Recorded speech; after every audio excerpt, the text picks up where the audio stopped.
are driving hunger and hardship. Building council homes is obviously the right long-term approach, and Haringey Council are the second biggest builders of council homes in the whole country.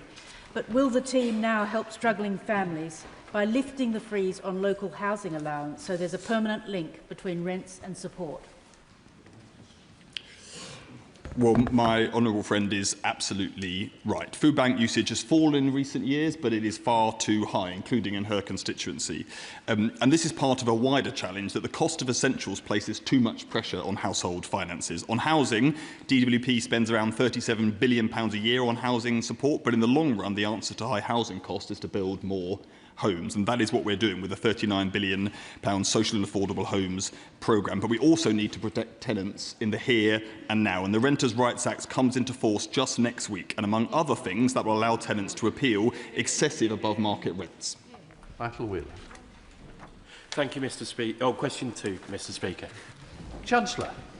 Thank you, Mr. Speaker. The Government is committed to improving living standards for people across the UK.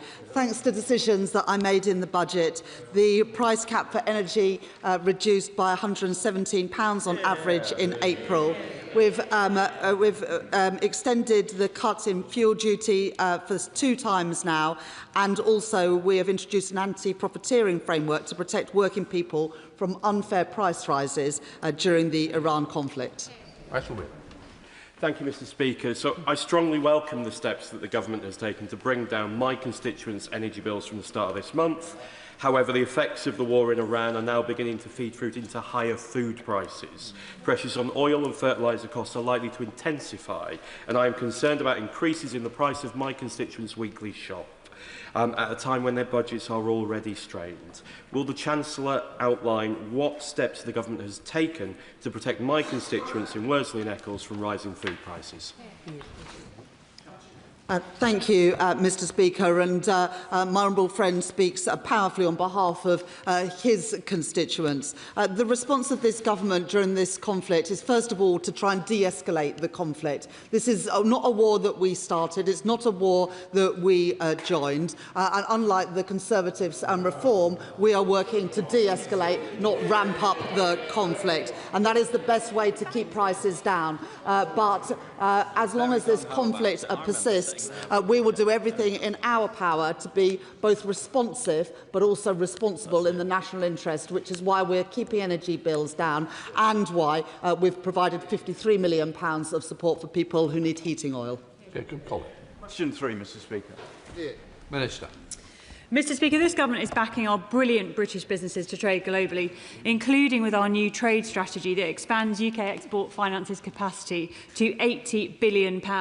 And this Government has secured new trade deals with India, South Korea, the EU and the US to back British businesses globally, delivering improved access to key markets and protecting British jobs. Mr. Speaker, I recently joined Cosy Direct for their second King's Award presentation, this time for international trade.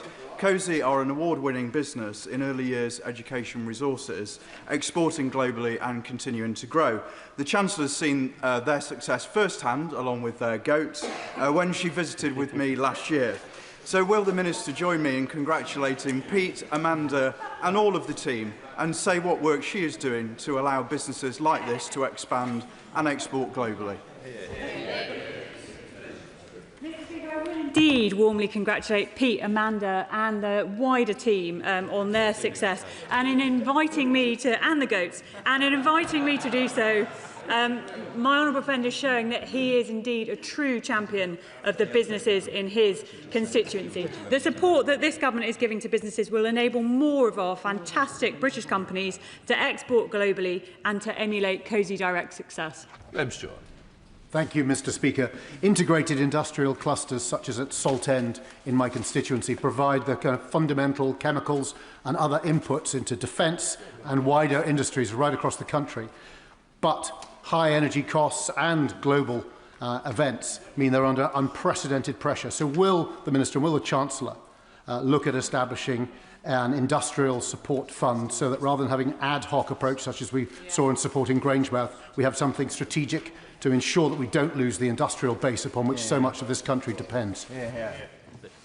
Mr Speaker, I'm grateful to the Honourable Member for his question. He mentioned BICS, I believe. That scheme is being expanded, but he'll also be aware of the British Industry Supercharger package, which provides additional price relief from April 2026 as well. Thank you very much, Mr Speaker. Now, the Economic Secretary of the Treasury will know that our financial services industry is a shining example of our international economic might, but over-interpretation of rules and regulations has led to banks being nervous of taking risks.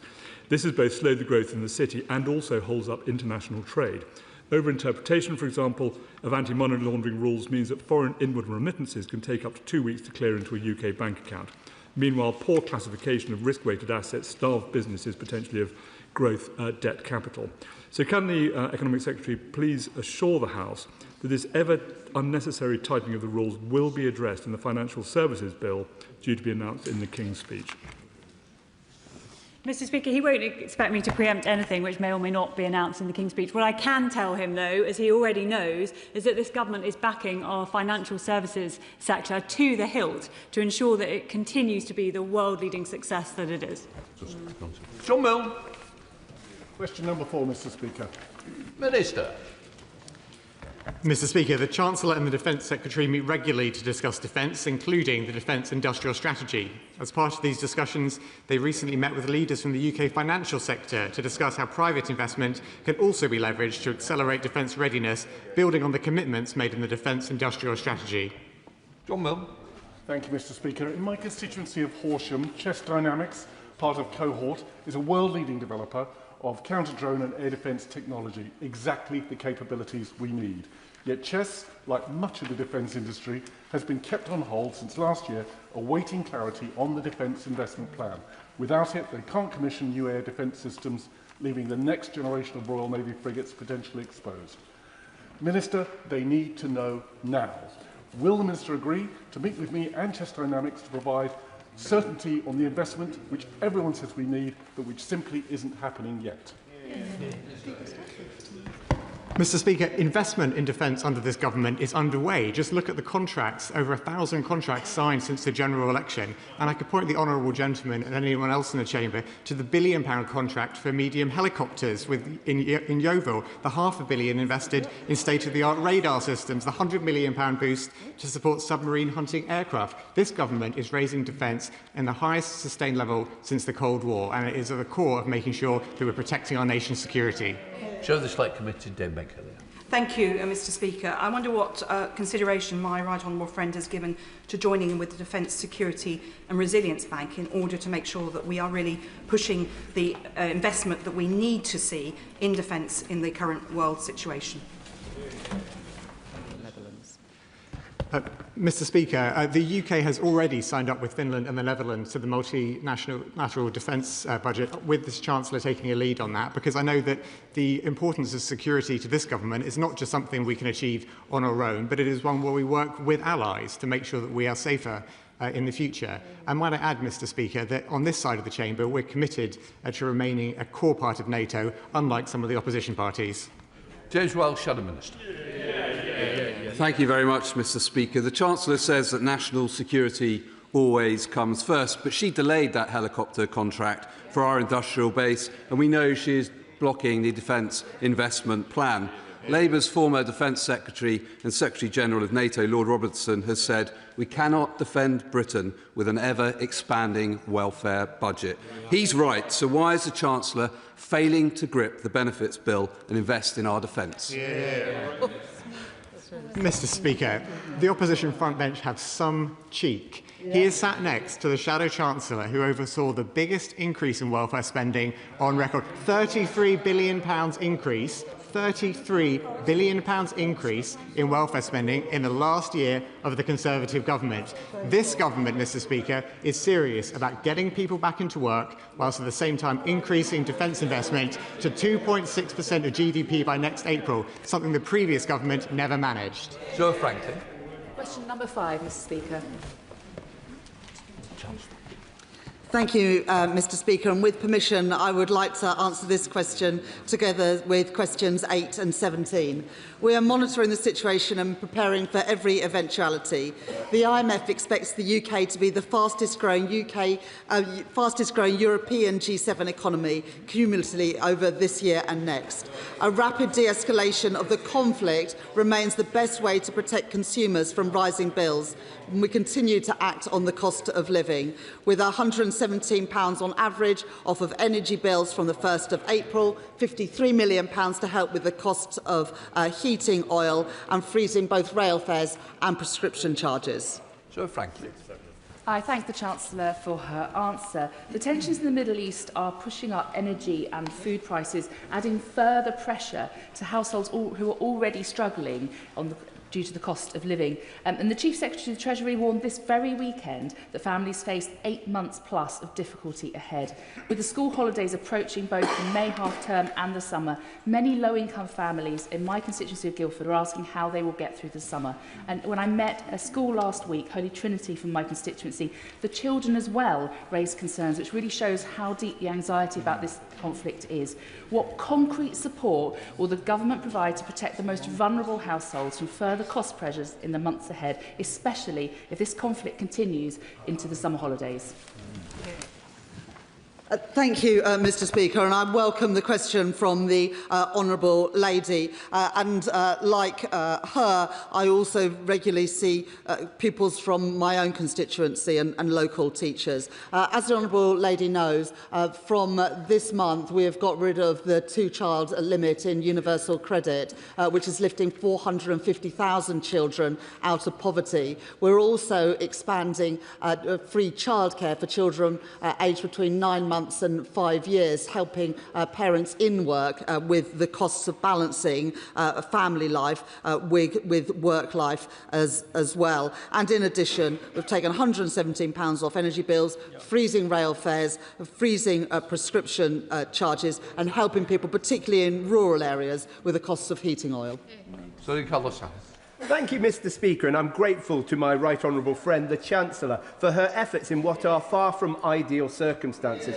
Attacks on energy infrastructure and the effective closure of the Strait of Hormuz are having real consequences right here at home. Baker Hughes employ over 300 people in Nailsea in my constituency of North Somerset and are an essential energy technology provider. They are at the sharp end of this crisis. Can the Chancellor confirm what support the government is providing to expose companies like Baker Hughes to secure the energy supplies on what we plan to rebuild damaged supply chains today and invest in the infrastructure we will need to protect British consumers tomorrow?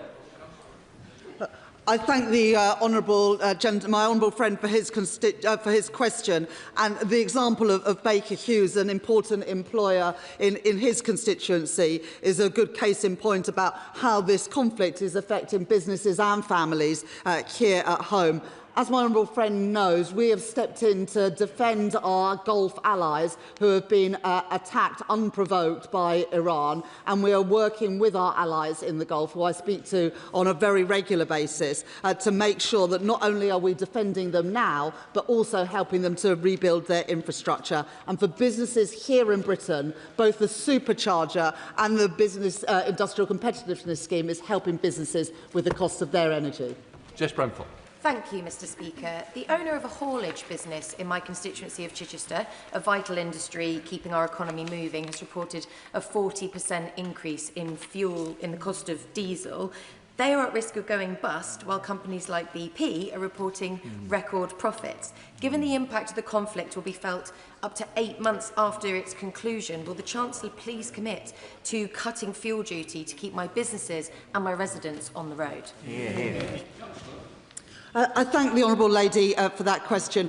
Fuel duty was never lower at any point under the previous Conservative government and indeed the Conservative Liberal Democrat government, and we are keeping under review what happens from September. But in the first 3 months of this year, I think it's important to know that revenues from fuel duty were no higher than they were just a year ago. And with regards to the profits of energy companies, that is exactly why we extended the energy profits levy to make sure that windfall profits could be taxed appropriately. Now, BP and other oil and gas companies play a really important part in our energy mix. Our important British companies are representing our country in the US this week, but it is important that windfall taxes, whether that's through the electricity generators levy or the energy profits levy, are properly taxed. Thank you, Mr. Speaker. I'm grateful to the Chancellor for the work she's doing to protect us from the economic impacts of this war. One of my local farmers has been in touch about the impact on red diesel prices, up by around 70%, and also fertiliser prices.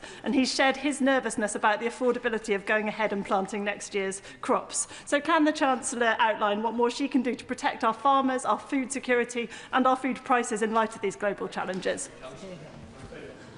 I thank my honourable friend for that question. And of course, when we froze fuel duty and extended that, that also impacted red diesel as well. And as we keep under review what happens to fuel duty, we will also do the same on red diesel. But I think there are two crucial issues. First of all, protecting supply, which is why de-escalating this conflict, not ramping it up like the Tories and Reform would do, is so important so we can reopen the Strait of Hormuz. And then the second issue is around prices and costs, which is why we have introduced the BIC scheme to help businesses with energy costs and also the supercharger. The BIC scheme comes in from this year, the supercharger extended from this year as well to help businesses impacted by this conflict. Jeremy Hunt.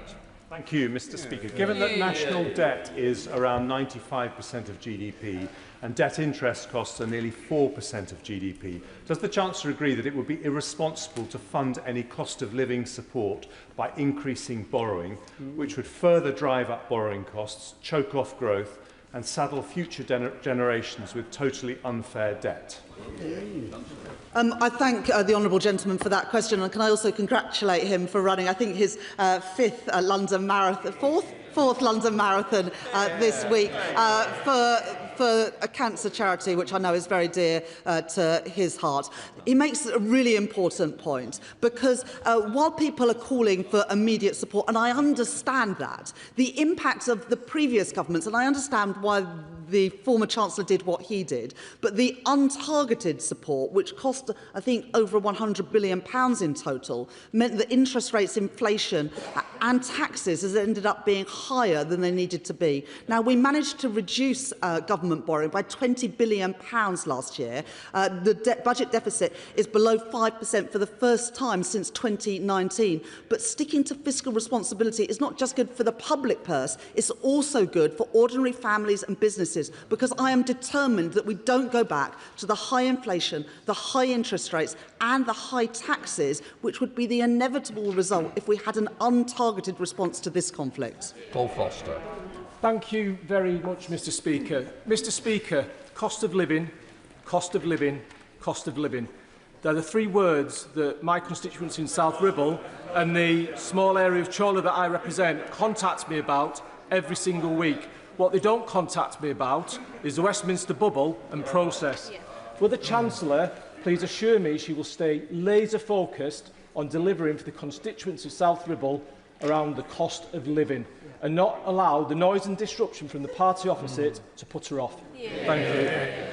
I thank my honourable friend for standing up for the people of South Ribble and the issues that matter to them. Since the general election, there's been 6 cuts in interest rates, which is the best way to help people with the cost of living, especially if they have a mortgage. Before this conflict began, unemployment was falling, the economy was growing, the deficit was coming down, and interest rates have gone down 6 times as well. I will continue to focus on the cost of living, because that's the thing that matters most of all to all of our constituents. Daisy Cooper, Liberal Democrat spokesperson. Thank you, Mr. Speaker. Australia, Italy, India and more have all slashed fuel duty in response to Trump's idiotic war in Iran, and we Liberal Democrats are calling for fuel duty to be cut by 12p per litre here too. Last week, the Chancellor claimed that anyone calling for a cut in fuel duty was economically illiterate because it would push up inflation. But according to the OBR, the current 5p fuel duty cut has led to a 0.2% reduction in the rate of inflation. So does the Chancellor think that all of these other countries who are helping their citizens and the OBR are economically illiterate? Or does she accept the fact that her government might be in the wrong and it is really time to act? Look, the Honourable Lady last time she stood up in the chamber said she wanted a 10p cut in fuel duty. Now it's a 12p cut in fuel duty. What she has failed to explain is how on earth she's going to pay for any of these policies. And as the former Chancellor has just set out, the result of untargeted support will result in higher inflation, higher interest rates and higher taxes as well, which would hurt people with the cost of living in St Albans and around the country. Now, I support what the Liberal Democrats say about opposing the war in Iran. That is our policy. But they appear to be the only people on the planet that think a war in the Middle East is somehow good for the Treasury coffers. Now, I wouldn't be surprised that if in their next manifesto they said that they would commit to closing the Strait of Hormuz for good. It's not good economic policy, and I'm afraid that says a lot about the Liberal Democrats' policies. They're doing good. Better. Question 6, Mr Speaker. Minister. With permission, Mr Speaker, I'd like to answer this question together with question number 7 and question number 14. The Government has already taken action on fuel affordability at the pump. At the budget last year, the Government extended the 5p per litre cut for a further 5 months, and we've also cancelled the increase that would have otherwise taken place in line with inflation at the start of this financial year. Mr Speaker, if you were a gardener with a Renault Traffic or a builder with a Ford Ranger in Scotland, you'll be paying over £150 just to fill up at the pump to get to your work. And when Spain and Poland and Germany and France and Italy and Ireland and Australia are all intervening to help their industry and economy, our Chancellor here stands idly by and congratulates herself on the quality of her inaction. Well, we don't want to hear from Anas Sarwar in Scotland because he promised £300 off our energy bills and they're now £700 higher than that promise in 2024. We want to hear from the Chancellor. What is she going to do specifically on diesel and when she's going to do it to keep the grafters of Scotland turning up for their work? Mr Speaker, the SNP have had ample opportunity in Scotland to invest in energy, infrastructure, to invest in the changes that we need in our economy to bring down energy bills. And when it comes to fuel... OK, carry on, Minister. And when it comes to fuel duty, it is of course worth noting that fuel duty is lower today in cash terms than it has been in any year since 2009. Thank you, Mr Speaker. If the increase in fuel prices is to blame for the stagnating economy and not the Chancellor's two disastrous budgets, then why does she believe that further raising fuel duty in September will help in reducing the cost of living, when in fact it will further harm the economy and be another hit directly to the pockets of my constituents? Just as the economy was going on point before. Mr Speaker, before the conflict in Iran started, we saw inflation falling, we saw unemployment falling, and we saw growth increasing at 0.5% in 1 month at the start of this year. That showed that our economic plan was the right plan for this country, and it's important that we stick to it rather than return to the bad old days of the high borrowing and high interest rates that the Conservative Party brought us when they had a chance to run the economy. Labour are at war with motorists, and Reform's idea, in fact they're not even here today, of protesting about fuel prices was yesterday at their non-event. It's only those of us on these benches who are standing up for our motorists and our constituents. So I'd like to ask the Chancellor today, will she take this opportunity to help our constituents, our businesses and our motorists and adopt our plan to extend the fuel duty relief? Yes or no? Thank you, Mr Speaker. I do agree with the honourable member that the reform sort of rabble yesterday was deeply underwhelming. On the point of fuel duty, look, at the moment, the rate of fuel duty is lower than it was at any point under the previous government, or it was never lower under the previous government than it is now. And in real terms, the rate of fuel duty is lower than it has been at any point since 1993. Thank you, Mr Speaker. The fuel duty freeze is, of course, very welcome for drivers of petrol and diesel vehicles, but this is the second time in just over 4 years that petrol and diesel prices have gone through the roof as a result of international oil and gas uncertainty. Isn't it time that we gave as much support as possible to those who want to transition to electric vehicles? Auto Trader says that the average price of electric vehicles is already lower than it is for petrol and diesel. So will the government confirm they are bringing forward the plans for greater ability to charge at home and bringing down the cost of electricity as far and fast as possible so that more drivers can benefit from long-term lower driving costs? I thank my honourable friend for his question. He is right that we are seeing a continued uptake in electric vehicles. We saw that in March of this year. It was the highest ever.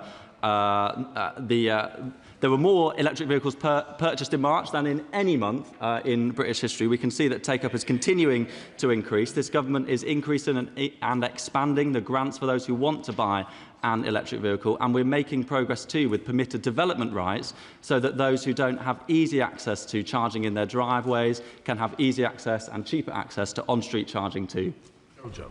Thank you, Mr. Speaker. Even before the current Middle East conflict, fuel suppliers in Merthyr Tydfil, part of my constituency, were charging on average 10p per litre more than other parts of my constituency and in neighbouring towns. Even London fuel prices were cheaper than Merthyr Tydfil, and the situation has not improved since. I've written to suppliers and met with some with limited success, and also asked the CMA to look at the matter, which they have so far not done. So can I ask the Chancellor to offer whatever assistance she can in urging fuel providers in Merthyr Tydfil to act fairly, and can she also urge the CMA to consider what they can do to ensure fair play for my constituents? Good question. Thank you, Mr. Speaker. I thank my honourable friend for his question and the representation and the work that he is undertaking on behalf of his constituents in a rural part of our country. We are making sure that all garages are on the new Fuel Finder website that the Chancellor has introduced. That should drive up competition to make it easier for the people that he represents to compare the cost at the pump in different garages nearby. It's good to hear that he's been in touch with the CMA. The Chancellor's been in discussion with them too about making sure we have competition in this industry. And if it would help him to get a meeting with the CMA, then I would happily assist with that. James Welsh, Shadow Minister. Thank you very much, Mr. Speaker. Whilst Conservatives froze fuel duty for 14 years, Labour is planning to increase it by 5p, costing families £150 a year and hauliers £2,000. And when she was asked to reverse her hike, the Chancellor said she was loath to spend government money doing so. There's no such thing as government money. There's only taxpayers' money. So rather than increase taxes again, will she actually help households and businesses facing higher prices and scrap this fuel hike? Mr. Speaker, on this side of the House, we are fiscally responsible. We will make sure that we continue to get borrowing down in a sustainable way, as we did over the last financial year with borrowing falling by £20 billion.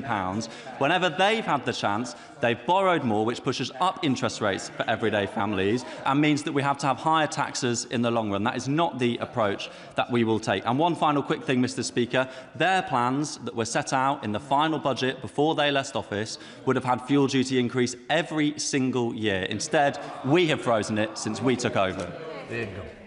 Number 9, please, Mr. Speaker. Chancellor. Thank you, Mr. Speaker. We are reforming government procurement rules so that we can buy more that is made in this country. And we've already changed the rules around steel, shipbuilding, energy infrastructure and AI. But I don't just want big companies to be able to get contracts. I want to help smaller businesses and also charities access government procurement. The government is the biggest buyer of goods and services in the economy, and I want more of that money to be spent here in Britain. Thank you, Mr. Speaker, and I thank the Chancellor for her answer. In Stafford, we have world-class manufacturers like GE Vernova producing the technology that powers our national grid. Yet for far too long, British employers like these haven't had the money given to them by British government contracts. So I therefore warmly welcome the government's commitment to reform public sector procurement, to grow British industry, British skills and British jobs. Can the Chancellor tell us how this new approach will ensure that government spending reaches manufacturers and businesses in constituencies like Stafford and towns across our country, so that when the taxpayer spends, Britain builds? I thank my honourable friend for that question. And I was slightly disappointed that she didn't mention that today is Staffordshire Day, and Staffordshire oatcakes are available for members on all sides of the House in the tea room. I think that's what you wanted me to say. But on the wider issue, we do need to buy, make and sell more in Britain, with more contracts going to firms in Staffordshire, not just for their brilliant oatcakes, but also for their ceramics. Seven Leaf out of the House. Will the Chancellor agree that post-Brexit, government departments have much more freedom to buy British, and under the Procurement Act of 2023, they can ignore EU directives? So will the Chancellor walk with us into the broad sunlit uplands of post-Brexit Britain and use the freedoms that we have obtained for this country? Well, they cheer, but they didn't use any of them. And it's this government that is doing everything we can to buy, make and sell more in Britain. But one of the best ways that we can grow our economy is to work more closely with our friends, our trading partners and our neighbours in the European Union, whether that is through rejoining Erasmus, playing our full part in Horizon, whether it is through a deal for our food and farming sector so that we can export the great stuff we make here in Britain into the EU, and in so many other areas. And that is why we are determined to rebuild that relationship with the European Union. Good fortune. Number 10, please, Mr. Speaker. Oh, well done. Thank you, Mr. Speaker. The reforms to business property relief maintain significant relief for owners of business assets. This is beyond what is available to others and is more generous than at any time, for example, under Margaret Thatcher, when the rate of relief was a maximum of 50% on all business assets, including the first £2.5 million. And I don't think members opposite would argue that we didn't see growth in the private sector while Thatcher was in power. Good fortune. Thank you, Mr. Speaker. And I, of course, agree with the Minister that Margaret Thatcher really was the sunny uplands of this country. Mr. Speaker, SMEs provide the backbone for our economy in Bromley and Biggin Hill, and many of those businesses are still family-owned, suffering from the slew of taxation put upon them by this Labour government.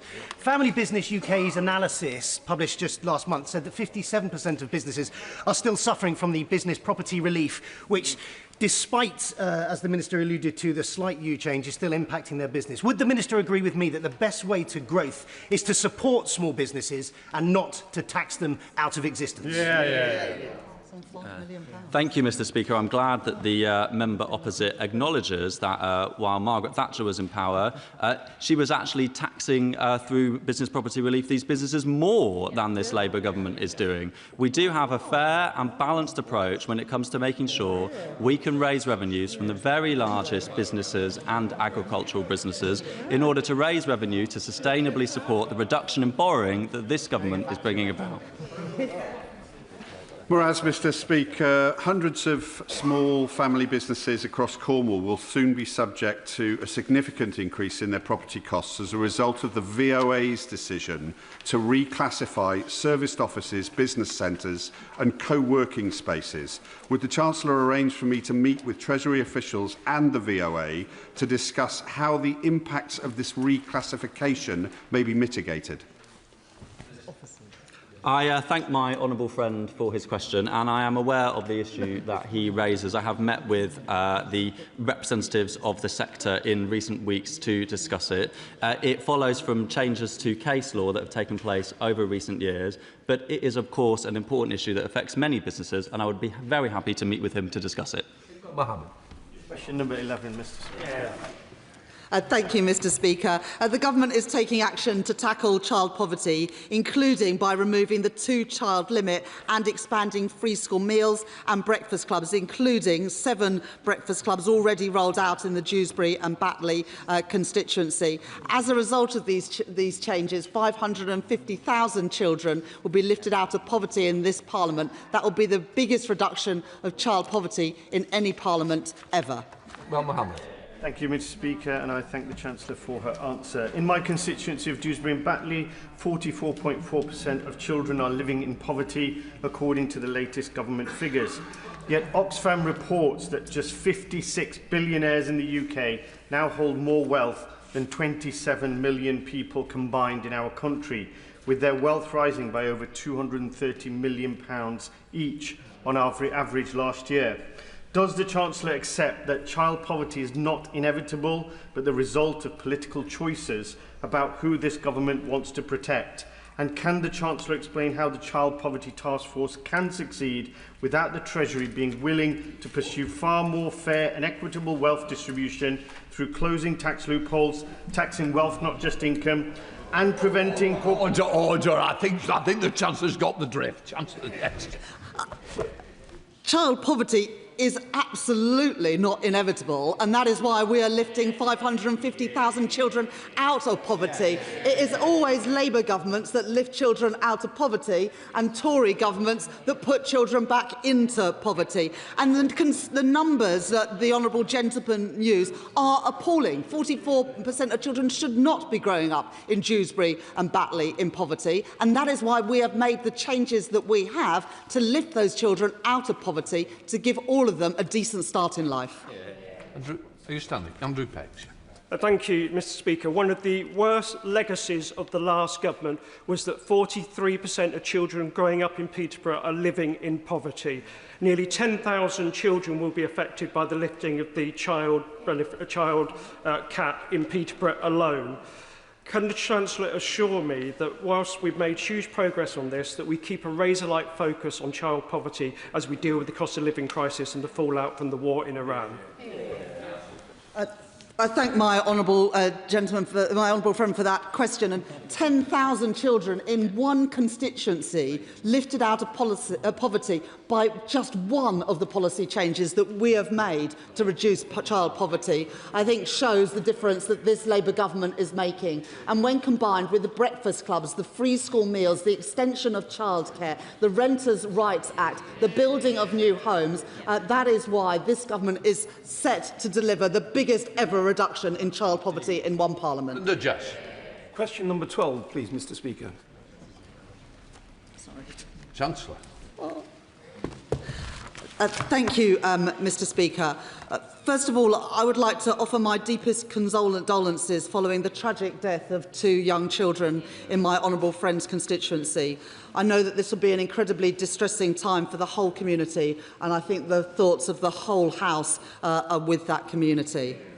We recognise that everyday living costs remain too high, and that is why we're supporting households with their energy bills, and it's also why we've frozen prescription charges for a second year in a row and frozen rail fares for the first time in 30 years. It's also why we have lifted the national living wage and the national minimum wage, so people on low pay see their money go further. The Judge. Thank the Chancellor for her condolences. I was there at the site of the tragedy on Sunday laying flowers, and it is very upsetting for everyone in my constituency. One of my favourite places for lunch is the Pomegranate Cafe, together with the Central Community Shop within my constituency, which is a community-based social enterprise founded in partnership between the Good Shepherd Charity, Wolves Foundation and the Labour-controlled City of Wolverhampton Council to provide affordable food, with all profits from the cafe donated back to the Good Shepherd's free-to-access services, supporting their work to end homelessness, assist recovery, provide access to services around training and employability, and providing meaningful pathways out of poverty in Wolverhampton. Will the Chancellor please join me in congratulating everyone involved with the Pomegranate Cafe?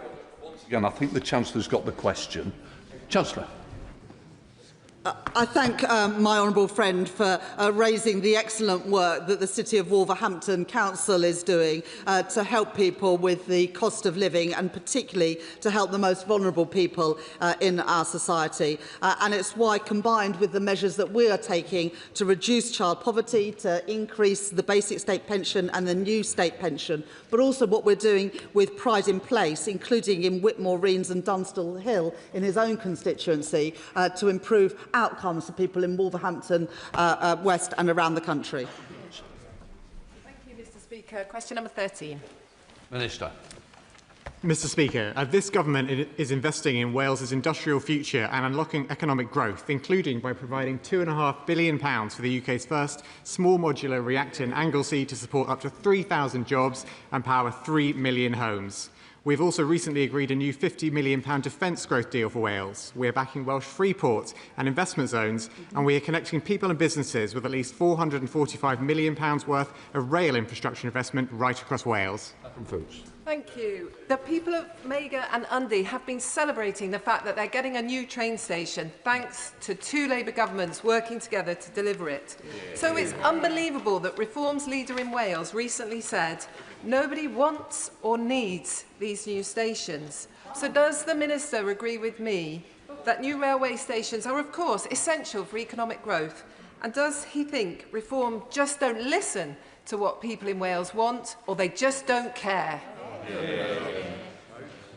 Mr Speaker, I completely agree with my honourable friend that the UK and Welsh Labour government's generational commitment to the future of rail in Wales is fantastic for her constituents right across Monmouthshire. It is frankly, Mr Speaker, outrageous to hear Reform's leader in Wales trying to tell people what they want, and even more shocking that they promise to rip up our plan. New railway stations, Mr Speaker, are indeed critical for economic growth, and only Labour will build the rail network that people in Wales need and deserve. Becky Cooper. 15, please, Mr Speaker. Minister. Mr Speaker, I thank my honourable friend for her question. The government is acting to ease the cost of living for commuters, including by extending the £3 national bus fare cap to March 2027. We have also frozen regulated rail fares for the first time in 30 years, and that will save the average commuter travelling from Worthing to London using an annual season ticket £360 a year. Becky Cooper. Thank you, Mr Speaker, and I thank my right honourable friend for freezing rail fares. This will indeed help ease the cost of living for many commuters, like my constituents in Worthing West, many of whom do have jobs here in London or Brighton. Southern Rail have been rated as the worst value-for-money rail operator in a national passenger survey.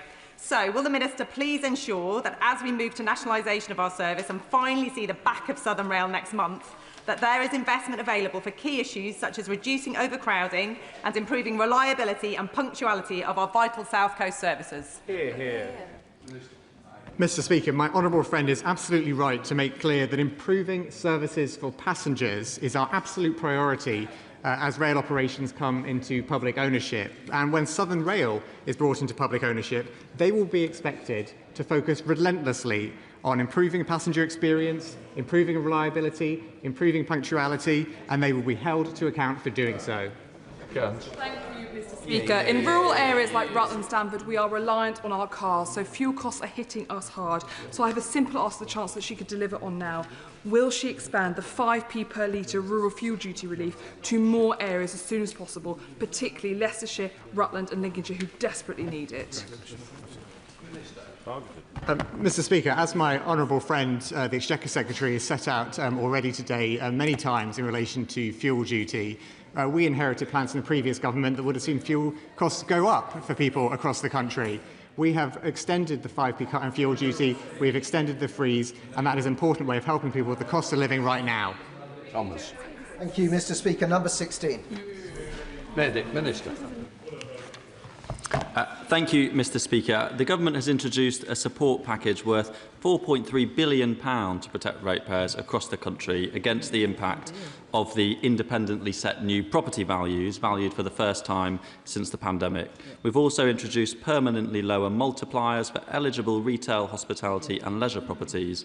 These are worth nearly £1 billion a year and will benefit over 750,000 high street businesses. Mr Speaker, I recently met Chris, the owner of Chapters Hair in Bromsgrove, who told me that after 25 years of trading, current conditions are the most difficult that he has faced, and he directly attributes this to the decisions taken by the Chancellor.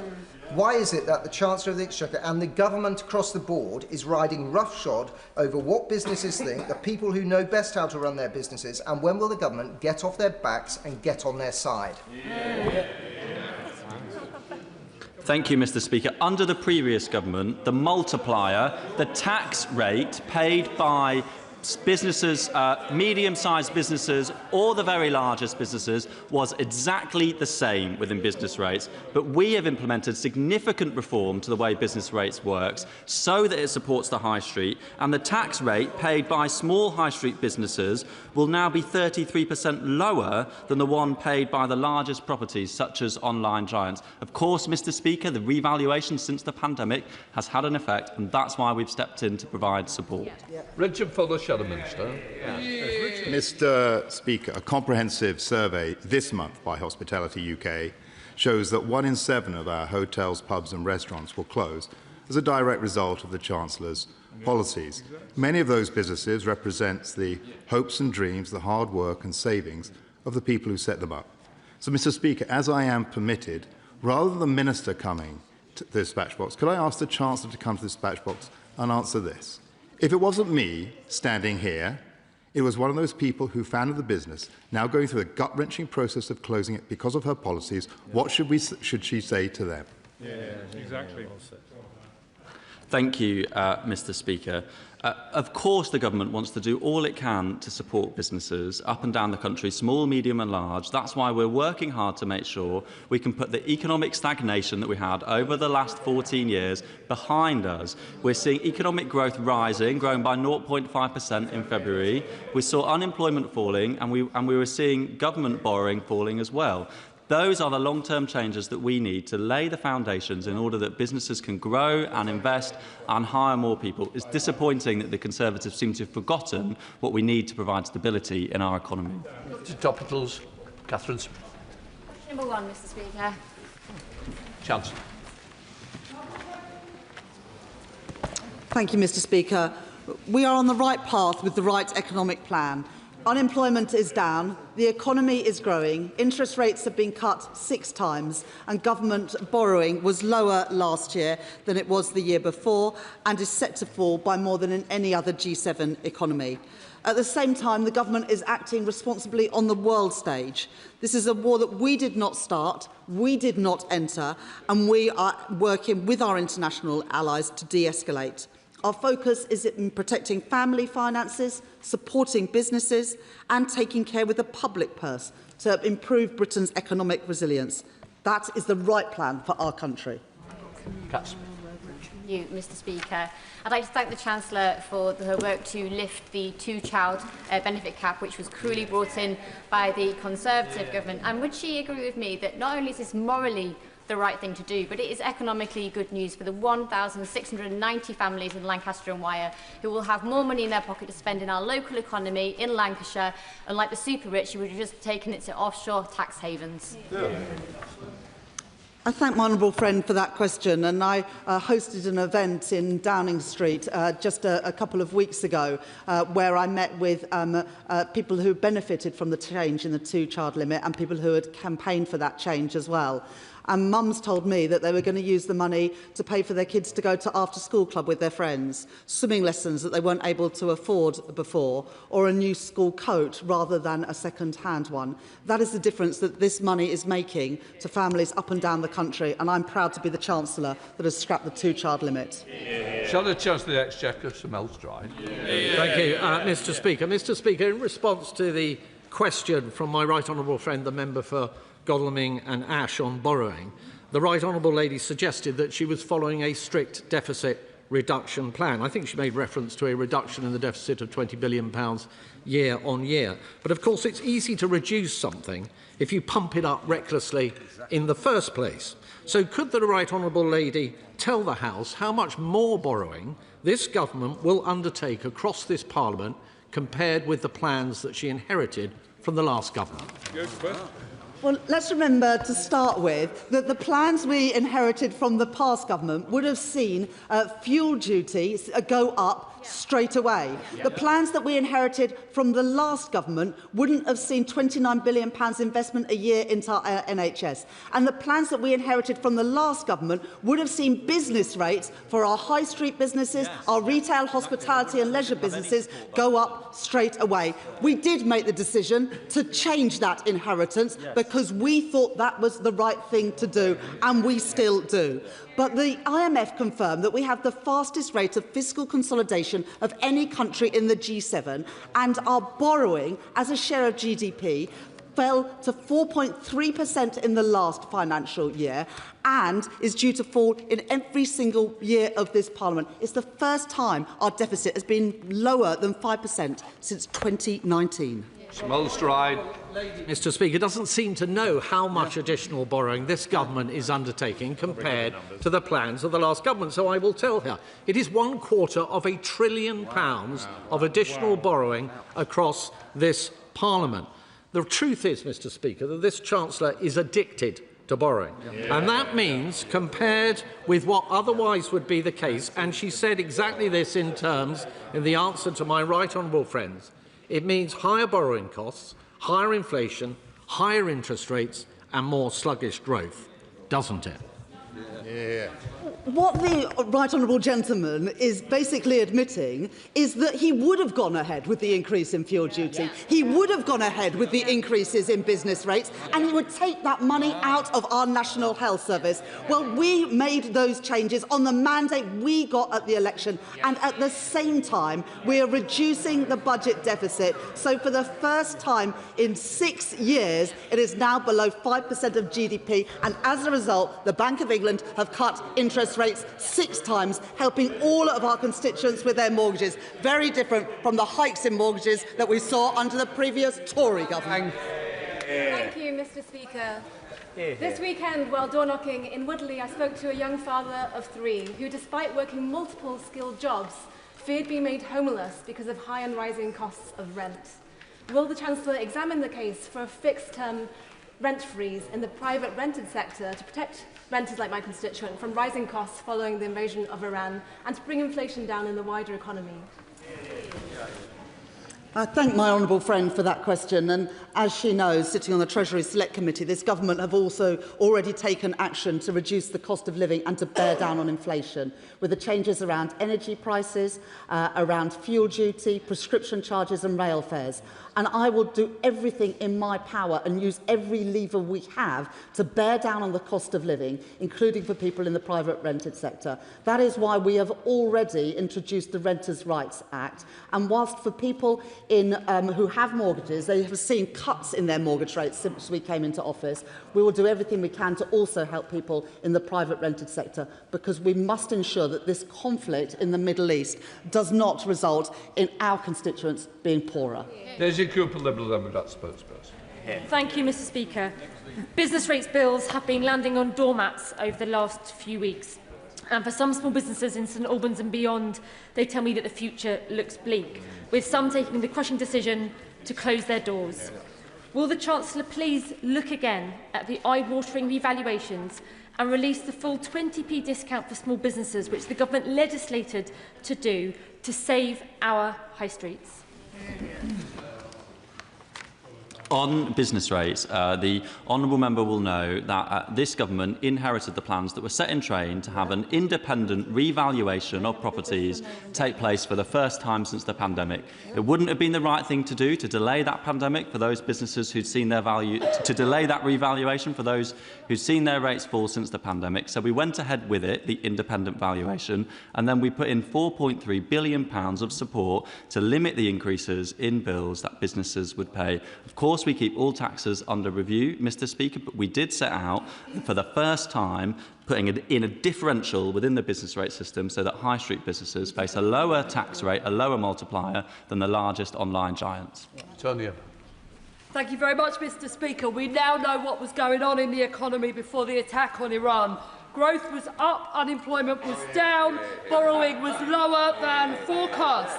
The Chancellor took the right decisions and it was working. So does my right honourable friend agree that families and businesses should know that when times are tough, it is Trumpflation that is to blame?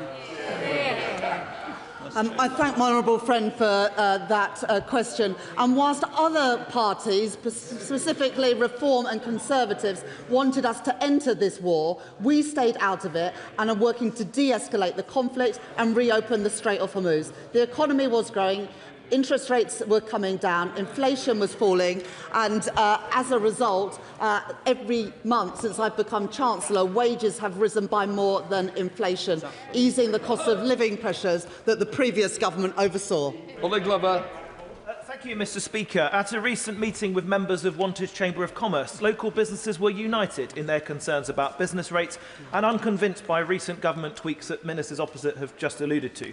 Page 31 of Labour's manifesto states the current business rate system disincentivises investment, creates uncertainty and places an undue burden on our high streets. In England, Labour will replace the business rate system so we can raise the same revenue but in a fair... Order. Sorry, it's topicals and I'm going to get your other colleagues in, please. Mr. Speaker, I'm always happy to take questions on business rates, even months after the decision set out at the budget. And I thank I thank the honourable member for reading out the Labour manifesto. We have made significant changes to business rates by introducing the new lower multiplier for high street businesses in order that they can pay a lower tax rate than the largest online giants. Chris Bloor. Mr. Speaker, given Reform in Worcestershire promised to cut taxes but have instead increased county council tax for Redditch residents by nearly 9%, does the Chancellor agree with me that in the Redditch Borough Council elections on May the 7th, the only way to protect vital local services and keep taxes low is to vote for Redditch Labour candidates? Redditch Labour. My honourable friend is absolutely right that whilst Worcestershire Reform-led council said that they would cut taxes, they've instead put them up. And so that is why on May the 7th I would urge people in Redditch and across the country to vote Labour. Thank you, Mr. Speaker. More than 1.3 million people use lifetime ISAs to save for their first home. The property cap of £450,000 has been frozen since 2017, despite rising house prices, but those buying their first home over this threshold face a 25% penalty. First-time buyers across London are disproportionately affected. Data from February this year showed the average price paid for a first-time buyer in London was £463,000. So can the Chancellor tell us how is she ensuring first-time buyers in London are not unfairly disadvantaged by using this savings scheme? Mr. Speaker, the Government is committed to making the aspiration of home ownership a reality for as many people as possible. And we recognise that the LISA isn't working for everyone. That's exactly why we've launched a short consultation into the implementation of a new ISA product that's going to support more first-time buyers. And that new product will include the government bonus being paid at the point the individual makes a withdrawal for a home purchase, therefore removing the need for a withdrawal charge. Tom Rutland. Thank you, Mr. Speaker. The Chancellor will have seen the news this morning that BP profits have more tthan doubled, undoubtedly driven by the conflict in the Middle East. Does she agree that this shows the value of having a windfall tax at this point in time? Thank my honourable friend for that question. The oil and gas sector will play an important part in our energy mix for many years to come, and we need to support them as we are, for example, through tiebacks. But it is important that the energy profits levy remains in place for now, because during this conflict we will be able to capture the profits made in the UK through the windfall tax. And the Conservatives and Reform, they oppose this tax, and that would just mean even higher profits for the oil and gas companies. We are also, as my honourable friend knows, delinking gas and electricity prices by increasing the electricity generators levy so that no energy company can make excess profits because of this conflict. Chris Scotland. Mr. Speaker, it has been widely reported in the press that the Chancellor is rightly considering issuing defence bonds. I know the Chancellor agrees with me on the value of defence R&D. So does the Chancellor or the Minister agree with me that these defence bonds could be a powerful way to increase R&D and raise economic growth? Mr. Speaker, whatever the purpose, spending funded from bonds issued by the government adds to the national debt and so must be considered within the fiscal rules. But the honourable gentleman is right to point to the importance of research and development within the defence industry to support economic growth. And I'm proud that last year we allocated £400 million for UK defence innovation to foster a world-leading UK defence tech sector. Thank you, Mr Speaker. This Labour government has ensured that as of this month, workers in Worsley and Eccles and across the country get sick pay from day one, including low-paid workers. As chair of the Usdaw Parliamentary Group and someone who's campaigned for this, I welcome this so much. Does the Chancellor agree with me that it is only Labour, with its trade union link, that's on the side of working people? I would like to start by thanking my honourable friend for all the campaigning work that he has done in this area, and also pay tribute to the trade union Usdaw, their former General Secretary Paddy Lillis and their current General Secretary Joanne Thomas for all the work that they have done in this area. Strengthening statutory sick pay is part of our commitment to implement our plan to make work pay, ensuring that the safety net of sick pay is available to those who need it from day one. Final question, Shocker Adam. Mr Speaker, Leicester South has a home ownership rate of just over 40%, which is nearly 23 points below the national average in a city where an average house is 8.5 times their local earnings. My young constituents are working very hard, doing everything responsibly, saving, etc., to get onto this ladder, yet the tax system offers them absolutely nothing, whilst incorporated landlords deduct full mortgage interest through a company structure. Canada and Nordic countries are offering targeted tax relief for first-time buyers. Can I ask the Chancellor, has she assessed introducing a similar relief here to ensure young people are supported by the tax system and not left behind? Mr Speaker, this Labour government is committed to enabling more people to realise the dream of home ownership. And mortgages have become more affordable under this government thanks to increased economic stability and 6 interest rate cuts. Right, that completes questions.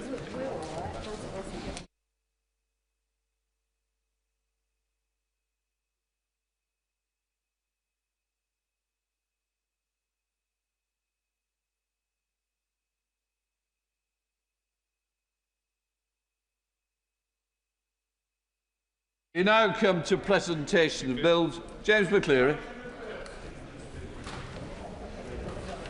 Thank you. New Haven West Beach Public Access Bill. Second reading what day? Friday, 8th May. Friday, the 8th of May. Presentation of bill. James McCleary. Defence Bonds Proposals Bill. Second reading what day? Friday, 8th of May. Friday, the 8th of May. We now come to 10-minute rule motion, local area energy plans. James Nash. Mr Speaker, I beg to move that leave be given to bring in a bill to place a duty on local authorities in England to produce and maintain local area energy plans, to make provision about the content of those plans and limitations on that content, and for connected purposes. Mr Speaker, I am proud that before I came to this place, I worked in the energy sector. At SSE, I led large industry change programmes such as faster switching, and at Northern Power Grid, I led the customer engagement work stream for its ED2 business plan. I therefore refer members to my register of interests. I'm also proud that as a councillor, I led the bottom-up public engagement about the future of West Burton Power Station in North Nottinghamshire. I set up a residents' planning group which, over 18 months, demonstrated that Bassetlaw would make a fantastic home for the world's first prototype fusion energy plant. Nottinghamshire won that multi-billion-pound project, and I believe that the types and quality of community engagement were a key reason for doing so. So, Mr Speaker, I hope that when I speak about the energy sector and community engagement in this place, it comes from a position of knowledge and understanding. And Mr Speaker, it is worth stating that across the private and public sectors, there are some excellent examples of how communities can be taken on a journey from being uninformed to becoming knowledgeable, from being nervous to feeling confident, from being sceptical to being supportive as a result of good engagement. But sadly, this is not the norm for energy projects. I would like it to be, and I believe that it can be, through the universal adoption of local area energy plans. Mr Speaker, this government is advancing one of the largest infrastructure programmes that this country has seen in generations. As part of this, tens of billions of pounds are rightly being spent on energy projects to end our dependency on international fossil fuel markets. At the same time, we are rewiring the energy network in response to changes in how we generate, store and distribute power. Ordinary people can now generate energy and sell power back to the grid, meaning we operate in a radically different energy landscape. And yet we are doing a lot of this without purposefully engaging communities about new infrastructure. In contrast to how we plan housing through local plans with formal regulation consultations, right now there is no meaningful strategic conversation or consultation about energy infrastructure. Yes, individual projects consult about their impacts, but there is no strategic oversight or decision-making required by local authorities, which are overwhelmingly reactive rather than proactive on energy matters. In my view, this has to change if we want to successfully deliver our clean energy mission. Let me describe more clearly what is happening. Nationally, there is an emerging sense of order. The National Energy System Operator, NESO, is producing regional energy strategic plans for the whole of Great Britain by 2028. These are long overdue. Ofgem is simultaneously mapping the network upgrades needed in every locality, and the Clean Power 2030 Action Plan sets out what we need and, for the first time, where we need it. This means that the strategic framework for the energy sector is being strengthened across the board. And yet there is still a gap. NESO's regional plans need local inputs to be credible, demand projections, spatial constraints, sequencing preferences. But there is no meaningful or consistent dialogue taking place with local authorities. Without this, regional planning will either proceed on assumptions that are subsequently contested or stall while fighting objections to top-down diktats. Even worse, for communities with valuable national grid connections, they are inundated with projects, some of which are unlikely to ever proceed.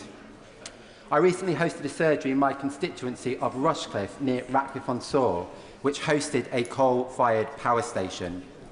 One parish councillor came to tell me that he and a small team of volunteers had reviewed over a dozen applications for new grid connections. Over a dozen.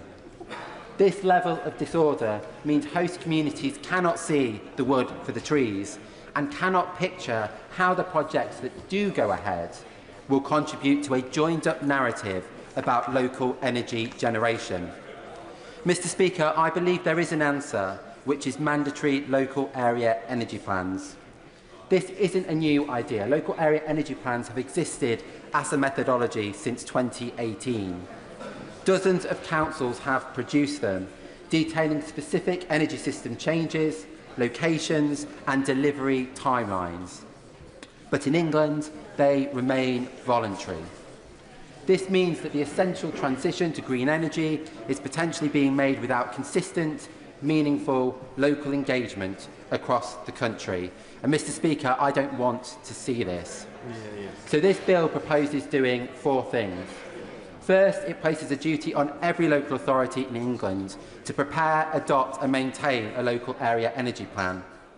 Second, critically, it will state that these plans must identify sites capable of meeting energy generation targets set for each area. The Secretary of State would set those targets, but communities would help to decide where the infrastructure goes, much like local plans for housing. And in so doing, we spread the load and take people on the journey. Third, the bill makes data sharing by distribution network operators mandatory, meaning constraint data reinforcement plans, connection queues and capacity forecasts are provided in standardised formats. And fourthly and finally, this bill would give legal weight to local area energy plans. I believe energy needs and generation should be a material consideration in planning decisions and considered as formal evidence in network investment cases assessed by Ofgem. Let me be clear about what this bill does not do. It does not allow local area energy plans to contradict national policy statements, and it does not provide a mechanism for blocking infrastructure that has legitimate needs. Rather, it recognises that local area energy plans can help to shape where and how and when infrastructure is delivered locally and bring communities and elected representatives into a very important and consequential conversation. Handled badly, Mr Speaker, energy projects become a source of major grievance. But handled well, as happened in Bassett Law, they become something else. They become a story about jobs, about investment, about agency, and ultimately about consent and control. Mr Speaker, this bill, I believe, is the only way to genuinely shift the dial away from "this was done to us" to "I had a say", away from "nobody cares" to "this project was considered and discussed locally", away from "why here" to "I understand why and how we are playing our part". I do not pretend that this bill will satisfy everyone. Some people do not want wind turbines or solar farms full stop, and no amount of process should do so. But in my experience, local opposition is not normally a fundamental objection to renewable energy. Rather, it is about feeling blindsided, lacking control, and not having a local narrative about which energy projects have been consented to and why, and understanding how this contributes to a better, cleaner local future. Mr Speaker, it's estimated that £40 billion could be spent annually on new energy infrastructure between now and 2030. The question is not whether that money should be spent, it must be. The question is what evidence and what voices inform how and where it is spent. The window of opportunity is narrow because business plans for the next price control period and the regional energy strategic plans will both be finalised by 2028. Getting that local layer right now is therefore essential. It will reduce conflict, prevent delays and limit expensive changes down the line. So I hope that the government will take this matter seriously. Mr Speaker, this bill gives communities a genuine stake in where and how energy infrastructure is delivered. It connects local planning to real investment decisions and ensures that transition will happen with people, not to them, while still making the essential shift to cleaner, greener energy eminently deliverable. I therefore commend this bill to the House. That the honourable member have leave to bring in the bill. The question is that the honourable member have leave to bring in the bill. As many of that opinion say aye. The contrary, no. I think the ayes have it. The ayes have it. Who will prepare to bring in the bill? Chris Bloor, Mayor Ellis, Alison Gardner, Josie Gosling, Chris Hinchliffe, Julie Minns, Karen Moon, Samantha Nibbler and myself.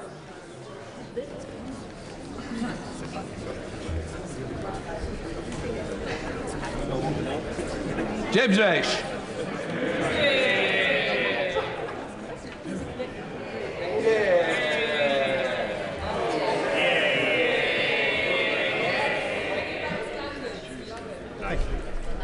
Local Area Energy Plans Bill. Second reading what day? Friday the 8th of May. Friday the 8th of May. Well done, James. Before we begin the next item of business, I think it will be helpful to the House if I remind members of the decision in question and the procedures to today's debate. The decision before the House today is not about whether or not a contempt has been committed. It is about whether or not to refer the matter to Committee of Privileges. If such a referral is made, it will be for the committee in due course to report back to this House and make any necessary recommendations. The debate today may continue till 7 o'clock at the latest, at which time there will be either a need to a successful closure motion or a debate will be adjourned to a future date. In recent years, the length of time taken for debates on similar motions has ranged between 7 minutes and 5 hours. Any members who wish to speak need to stand to ensure that they catch my eye at the beginning of the debate. I would say to members that if the debate becomes very repetitive, we may have to consider whether it would be appropriate to accept an early closure motion. Finally, members may well be aware of the rules relating to good temper, moderation in parliamentary language. Today's proceedings are on a substantive motion relating to the specific responses by the Prime Minister to this House. It is perfectly in order for honourable members to question the veracity of those responses cited in the motion, or whether or not they were misleading. However, it is not in order to challenge in more general terms of truthfulness of the Prime Minister. Right. The Right Honourable Member for North West Essex has tabled the motion to debate on the matter of privilege, which I've agreed should take precedence today. I now call the Leader of the Opposition, Kevin Murdoch, to move the motion. Thank you, Mr. Speaker. I beg to move the motion standing in my name on the order paper. Mr. Speaker, shall we pick up where we left off last Tuesday, when we had an emergency debate about the government's accountability to Parliament over Peter Mandelson's appointment as our ambassador to the United States. The very next day, at Prime Minister's questions, the Prime Minister read out selective quotes from Sir Ollie Robbins' evidence to the Foreign Affairs Select Committee and deliberately left out critical sections to make it seem as if Sir Ollie Robbins' evidence had exonerated him. The Prime Minister told the House, and I quote, "No pressure existed whatsoever in relation to this case." That is not what the record shows. Let me read Sir Ollie Robbins' exact quote. "Throughout January, my office and the Foreign Secretary's office were under constant pressure. There was an atmosphere of constant chasing." So how can the Prime Minister tell us that Sir Ollie Robbins said no pressure existed whatsoever? Everybody heard what Ollie Robbins said. We are not here to test whether members have good hearing. People can go and look in Hansard. The question today, as the Speaker said, is whether this should go to the Privileges Committee, whether this House and Labour MPs really believe in full due process, whether Labour MPs have the integrity to refer the Prime Minister to the Privileges Committee, knowing what we all know and can all read in Hansard. The Ministerial Code is very clear. Ministers who mislead the House must correct the record, and I quote, "at the earliest opportunity." It is very obvious that the Prime Minister what the Prime Minister said at the dispatch box was not correct. It's clear that full due process was not followed. If Labour MPs allow the whips to force them to block the consequences of these decisions, it will degrade not just them, but this House. The question is, what kind of people are they? Are they people who will live up to the promises they made about standards and the rules mattering, or are they people who abandon their promises to be complicit in a cover-up? Yes, I will give way. To the Right Honourable Lady, on the 4th of February we passed our humble address here in this House with a unanimous vote of, well, a unanimous opinion of the whole House that all of the documents should be made available and published. And those that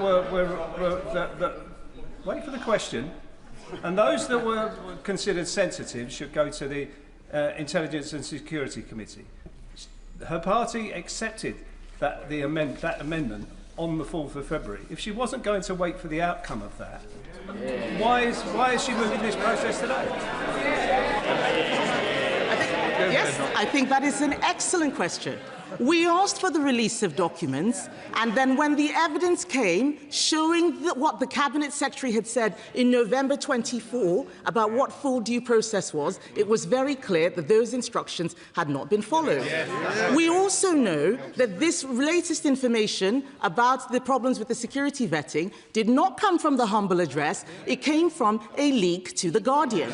So why should we wait for a never-never process that is clearly not happening? Even members of the Intelligence and Security Committee in that SA24 debate last week said that there were delays to the release of the documents.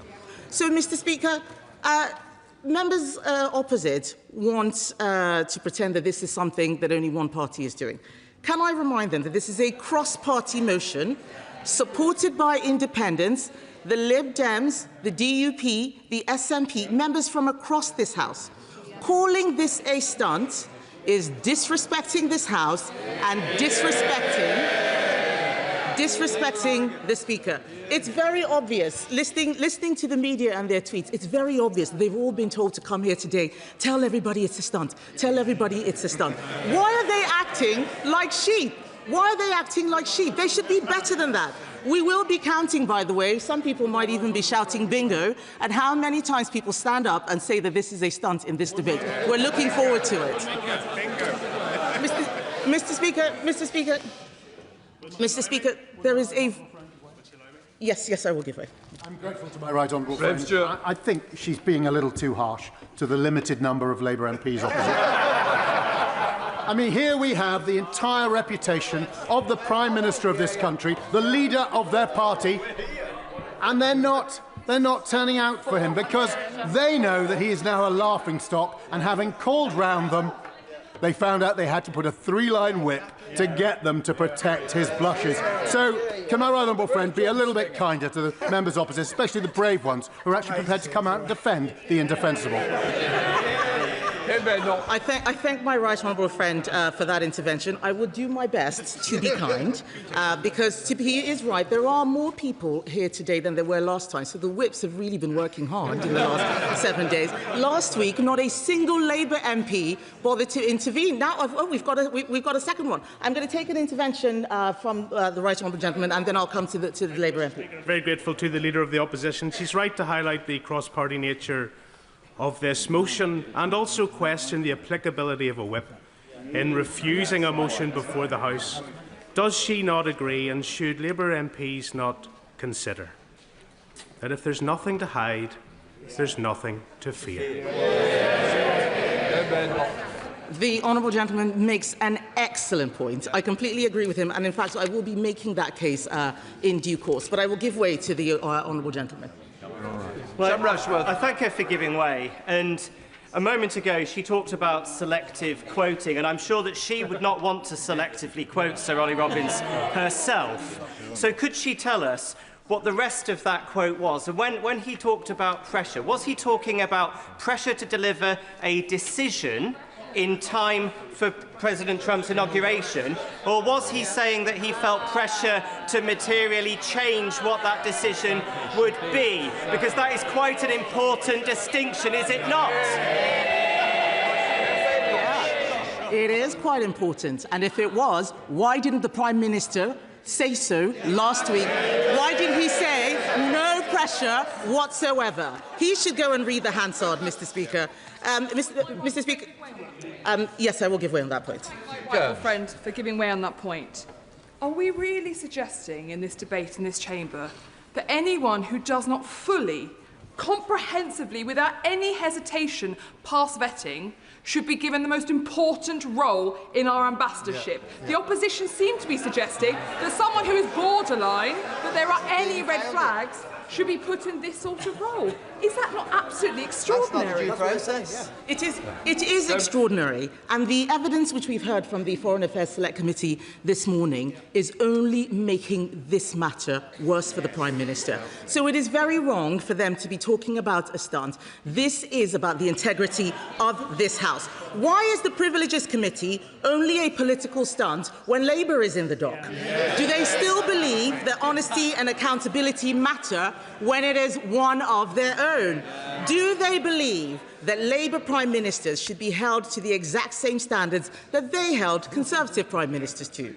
Or do they believe that there should be an honesty discount because the Prime Minister is Labour? The fact that there are so few cabinet ministers sitting on the front bench, they've had to dig deep to the bottom of the barrel for junior ministers to come and sit there, I think shows that they're struggling to get support for this. But let me tell Labour, I'm going to make some progress, Mr. Speaker. Let me, I would say very gently, in fact kindly, I would say kindly to Labour MPs, as I've been asked to, that if they vote against this motion today, they are admitting that Labour has lower standards and should be held to a lower standard than everyone else. Because when they were elected, they promised their constituents integrity and higher standards, and I'm sure for most of them at the time they meant it. This country is the mother of all parliaments. This vote today is about Parliament. It's not about the Labour Party. It is about the Prime Minister being held to account. To those people saying this is a stunt, this is about whether the Prime Minister is accountable not just to the opposition, but to them and their own constituents. Members opposite may believe that the Prime Minister is telling the truth. As the Speaker said, they are not being asked whether the Prime Minister is telling the truth. They are being asked whether the committee should investigate whether the Prime Minister told the truth. That is a different thing. The question is whether there is a case to answer that he misled this House and has failed to correct the record. Yes, I will give way. Can I thank the right honourable member for giving way? The British public are already fed up with politicians. We see that in general elections, the low turnout rate. What we have here is a prime example of why the British public has lost confidence. We are trying to shield and hide from the public the truth. Does the right honourable member agree that in order to restore that trust, this Prime Minister must be put in front of a committee?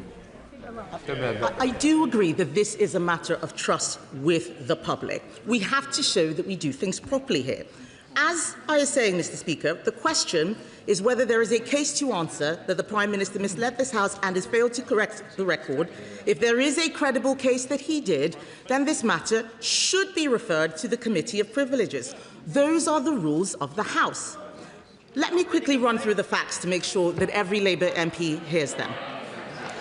Mr. Speaker, the Prime Minister appointed Peter Mandelson before security vetting was granted, in direct contravention of the advice given to him on the 11th of November 2024 by the then Cabinet Secretary. That is not due process.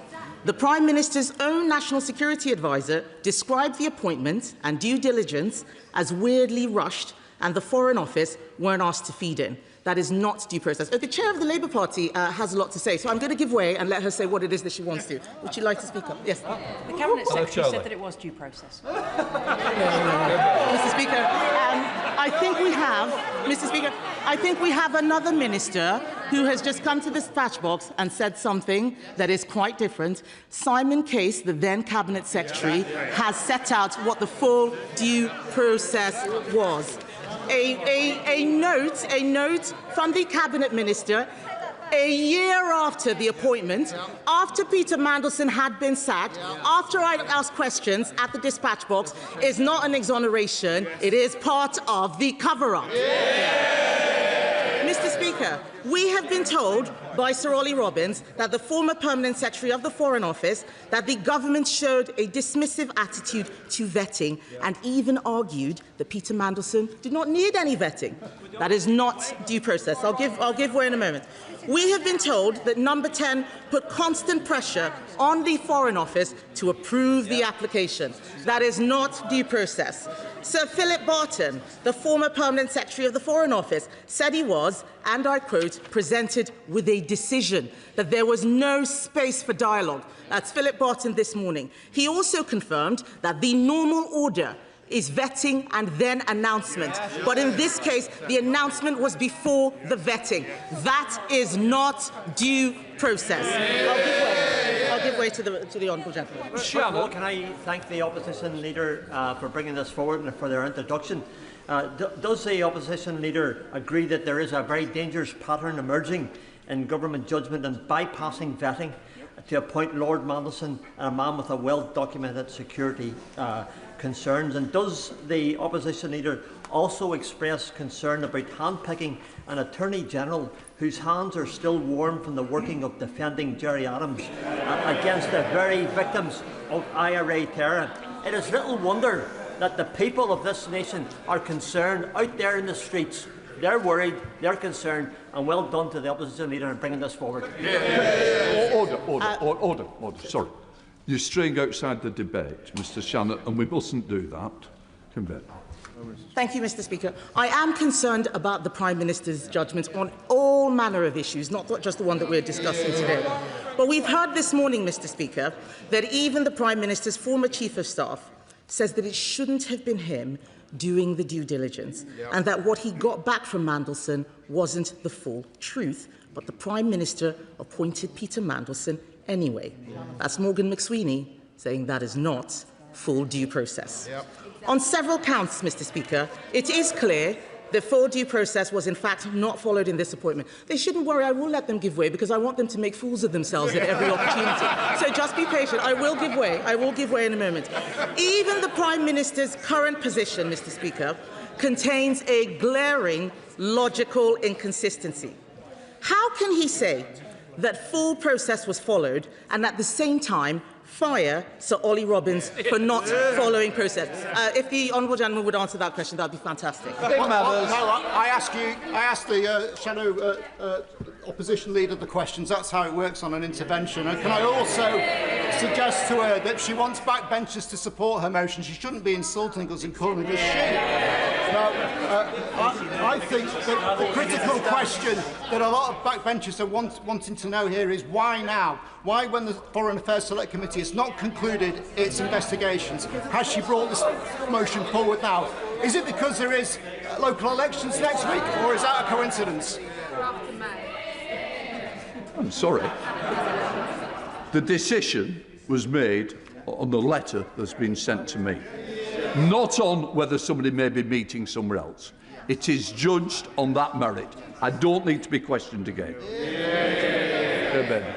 Mr. Speaker, I think the honourable gentleman would like his ministerial job back. That's the only explanation for why he was asking that question. So I did ask, if full due process was followed, why was Sir Ollie Robbins sacked? No answer. The Privileges Committee is clear that misleading intentionally or recklessly, refusing to answer legitimate questions or failing to correct misleading statements impedes or frustrates the functioning of the House and is a contempt. That's what the Privileges Committee says. The Prime Minister has not answered legitimate questions on this appointment. They were all there at PMQs when I asked him whether he spoke to Peter Mandelson before the appointment about 6 times, and the Prime Minister refused to answer. Contempt. This is no longer just about the appointment of Peter Mandelson or the convicted paedophile Jeffrey Epstein. This is about whether or not the Prime Minister should be referred for contempt of Parliament. The Honourable Member for Warwick and Leamington said last week, I don't know if he is in the chamber, he said last week that the Prime Minister is a man of the utmost decency who would never, ever lie. If that is the case, they should welcome this chance to prove that. If they really believed that statement, they would not have to be whipped to block an investigation. The privileges... Yes, I will give way to the Right Honourable Gentleman.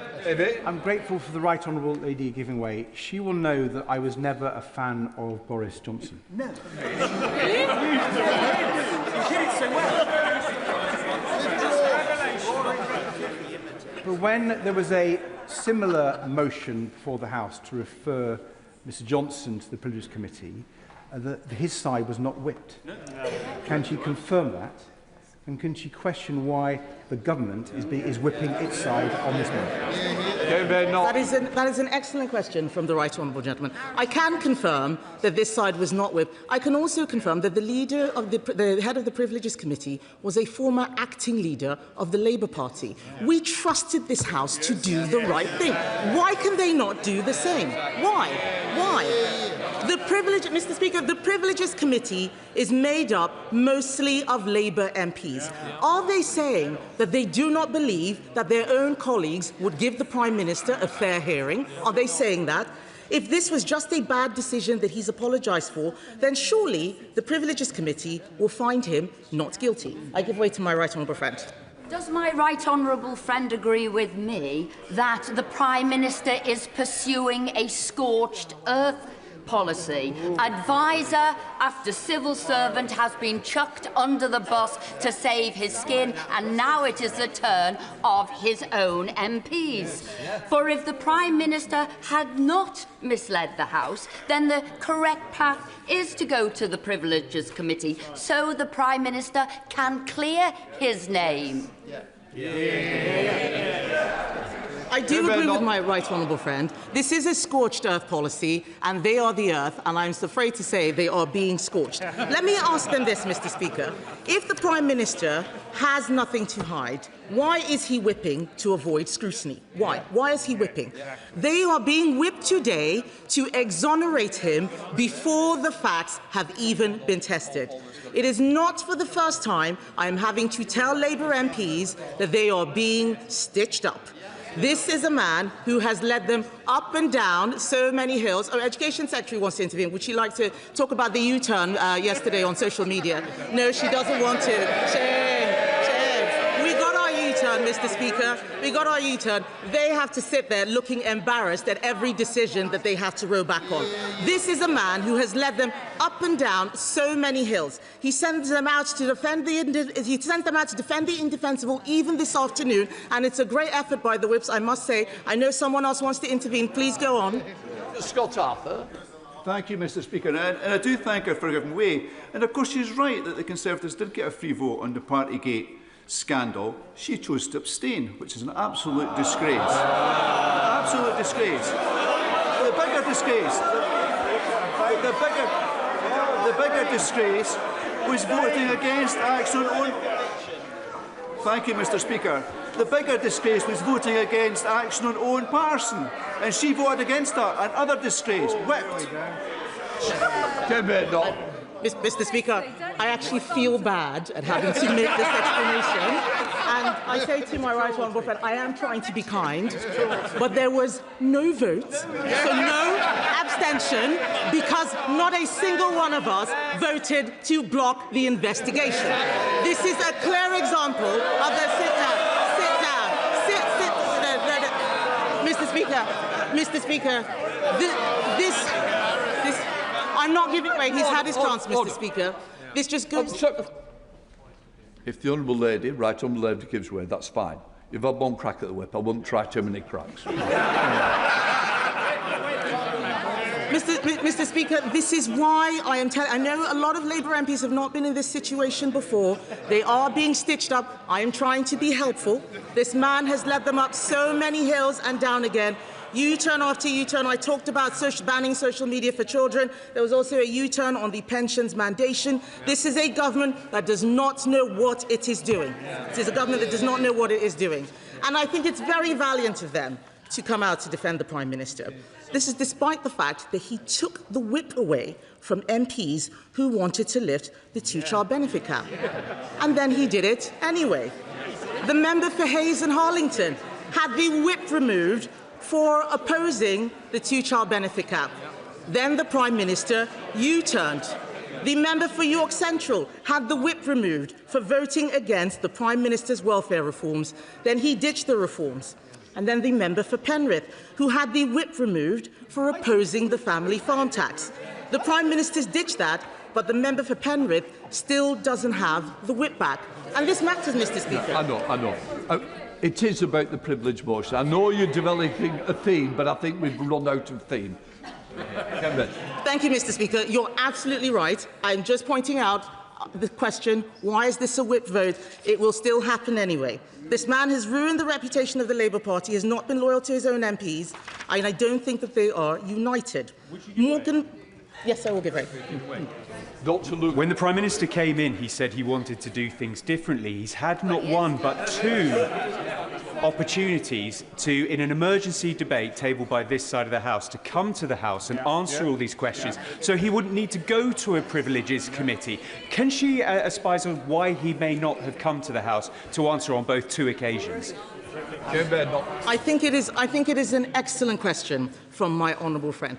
Why not come to the House to correct the record at the earliest opportunity on multiple occasions? What is there to hide? We are hearing evidence in the select committees that is conflicting what is being said on the floor of the House. I would be very interested, by the way, if the Minister, when he is responding, is happy to repeat the Prime Minister's words at the dispatch box that there was no pressure whatsoever. Would he repeat that question? Would he repeat that statement? Let's see how brave he is.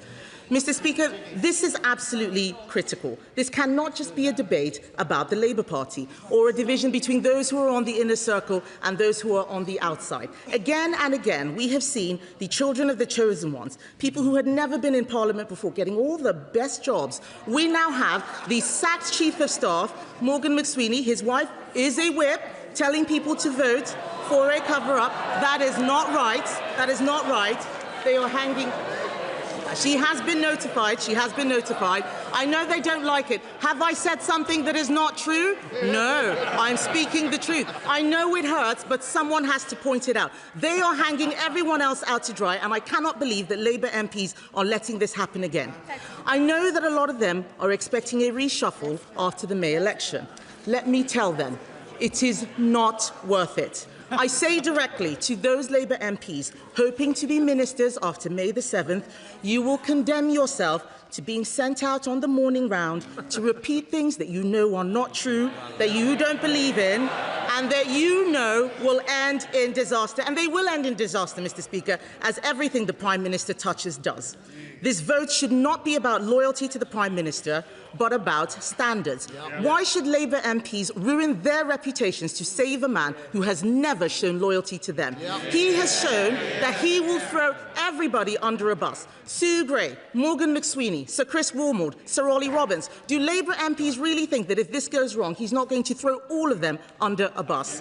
There are some of them walking around Parliament telling everyone that they're going to be one-term MPs, and so it doesn't matter. It does matter. It does matter. Because when they leave this place, no one is going to remember what their whips told them to do. People will only remember that they voted for a cover-up. That is what will follow them around like a bad smell until the end of their careers. That's what's going to be in their Wikipedia entries. Yes, I will give way. Would my right honourable friend agree with me that this issue will be resolved in one or two places? It will either be resolved in the Court of Public Opinion or in front of the Privileges Committee. And it's actually in the Prime Minister's interests to have it resolved by a cross-party committee of this House, which would give confidence to the public that the truth had been found, that the case had been made or not, and that they would have confidence going forward. The public will make up its own mind without the Privileges Committee. Yes. That's right. The Honourable Gentleman is absolutely right. I trust the Privileges Committee to do the right thing, as I always have. And I've got some advice for Labour MPs. There is nothing wrong, yes, there is nothing wrong with giving your party leader the benefit of the doubt. There's nothing wrong with that. As a minister 4 years ago, I gave my party... I don't know why they're laughing. I haven't got to the punchline yet. Hang on, wait for it. As a minister 4 years ago, I gave my party leader the benefit of the doubt, but I trusted the Privileges Committee to do the right thing, even when it was led by a former leader of the Labour Party. We did not block the Privileges Committee looking to things, and the minute that I was asked to go out and say something that wasn't true, I resigned. None of them want to do that. I will always be able to hold my head up high because I did the right thing. I do not understand why Labour MPs are quite happy repeating things that aren't true. We have all seen the Hansard. That's the difference between them and us. When we get things wrong, we put our hands up and say so. They pretend, Mr. Speaker, they pretend that the wrong thing is actually the right thing. They pretend that the bad thing is actually a good thing because it's Labour MPs who are doing it. That's what they're being whipped to do today. It's the same way the Mandelson appointment happened. Because they thought they were appointing him, it must be a good thing. That's what's happening again today. They are being whipped to do the wrong thing. If they are telling the entire country that nothing matters, in a moment, if they are telling the entire country that nothing matters except avoiding scrutiny of this Prime Minister who won't answer questions at that dispatch box, then they're telling people that the Labour Party is not worth voting for. It does not exist. That this is not the Labour Party of Attlee and Bevan and Wilson. That Labour Party no longer exists because they would never do this. They would never be voting for someone who had stood at that dispatch box less than a week ago and read out doctored statements from the head of the Foreign Office like the Prime Minister did. Yes, I will give way. I will give way. Defence. On the point of reading out statements, I thank the Right Honourable Lady for giving way. I can see that she's enjoying reading out her statement. But what I can't see is the case that she is making about the Privileges Committee. What I can't see is what she doesn't think is right about a criminal investigation, about inquiries that are consistently being made about the decision that was made that we have accepted was wrong. What's wrong with the Foreign Affairs Select Committee, and what's wrong with the processes that are in place? I'm sorry, you're out of scope. Come here. Perhaps she should have just taken the Whip's questions instead of messing that one up. She does raise an interesting point about the Foreign Affairs Select Committee. It's only looking at Mandelson. It's not looking into the issue of the Prime Minister misleading the House. Let's stop pretending that the Select Committee is a massive inquiry. It really isn't. Yes. Mr. Rushworth, are you sure it's a point of order? Sure. Let's hear it. A moment ago, the Leader of the Opposition described the statement read by the Prime Minister as doctored. Now, doctored is akin to saying that it was dishonest, that it was lying. Is that not unparliamentary language, Mr. Speaker? Oh, no. As I suspected, it's not a point of order. You need to read the rule book. This is a substantive motion. This isn't the normal debate. So please, it might be helpful if you took some time out rather than question. You might be onto something, but it's not today. Mr. Speaker, time and time again throughout this debate, I've seen Labour MPs stand up showing that they do not understand what the rules are or what this is about. This is not about whether or not, this is not about the specific statements, this is about whether or not we should have a referral to the Privileges Committee. They are moving the goalposts because they don't want to answer that simple question. And they've come up with all sorts of excuses. It is not an excuse to say that there is a war on. The Prime Minister has said repeatedly that we are not in this war. He can't have it both ways. At every turn, he has tried to deny this House full transparency over this appointment. We had a vote in the House for documents to be released, and yet we discover that documents are not being released.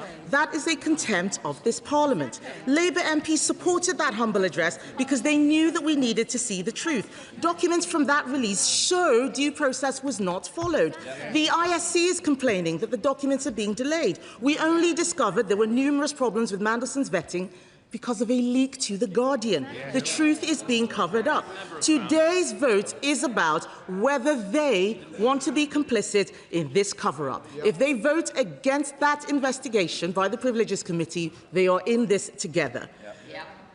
This motion is supported across the House, Mr. Speaker, including by Labour MPs, which is why they have to be whipped to vote against it. The member for Hull East was tweeting, saying that he was making a referral to privileges last week before he deleted that tweet. This week, he is calling it a stunt. Why? Who's twisting his arm? Why was it not a stunt last week when he was doing it, but it's a stunt this week when everybody else is doing it? Why?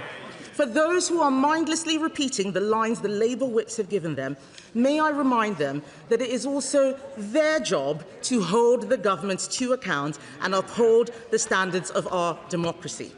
Appointing a known national security risk to be ambassador to the United States is a profound failure of government.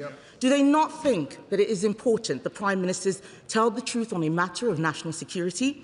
Or do they think that this is an internal Labour Party matter that they can fix themselves? And for those people who believe that Andy Burnham is coming to rescue them, can I just say that if they vote against this investigation, there will be so much contempt for Labour that there is no by-election on this planet that Andy Burnham will be able to win. This is not an internal Labour Party matter, Mr. Speaker. Do they believe that when something is wrong, we should look into it? This is about whether they believe that Prime Ministers should not destroy the careers of civil servants to cover up for their own failures. I know it is very difficult for Labour MPs to walk through the lobby with other parties. But let me be clear what they are saying if they vote against this motion. Would they rather be on the side of Peter Mandelson, of convicted paedophile Jeffrey Epstein, of Morgan McSweeney and Matthew Doyle, on the side of the man who sacked Sir Chris Wormald, sacked Sir Ollie Robbins, Sue Gray? Is that what they came to Parliament for? Yesterday, we read that the honourable member for Stoke-on-Trent South said we should do this so she could pay off her new kitchen. Do they really want to tell their constituents that they voted against this inquiry because they are more concerned about their own personal finances than probity in public life? Because that is a shocking statement. Every MP voting on this motion today will need to examine their conscience on all sides of the House, Mr. Speaker.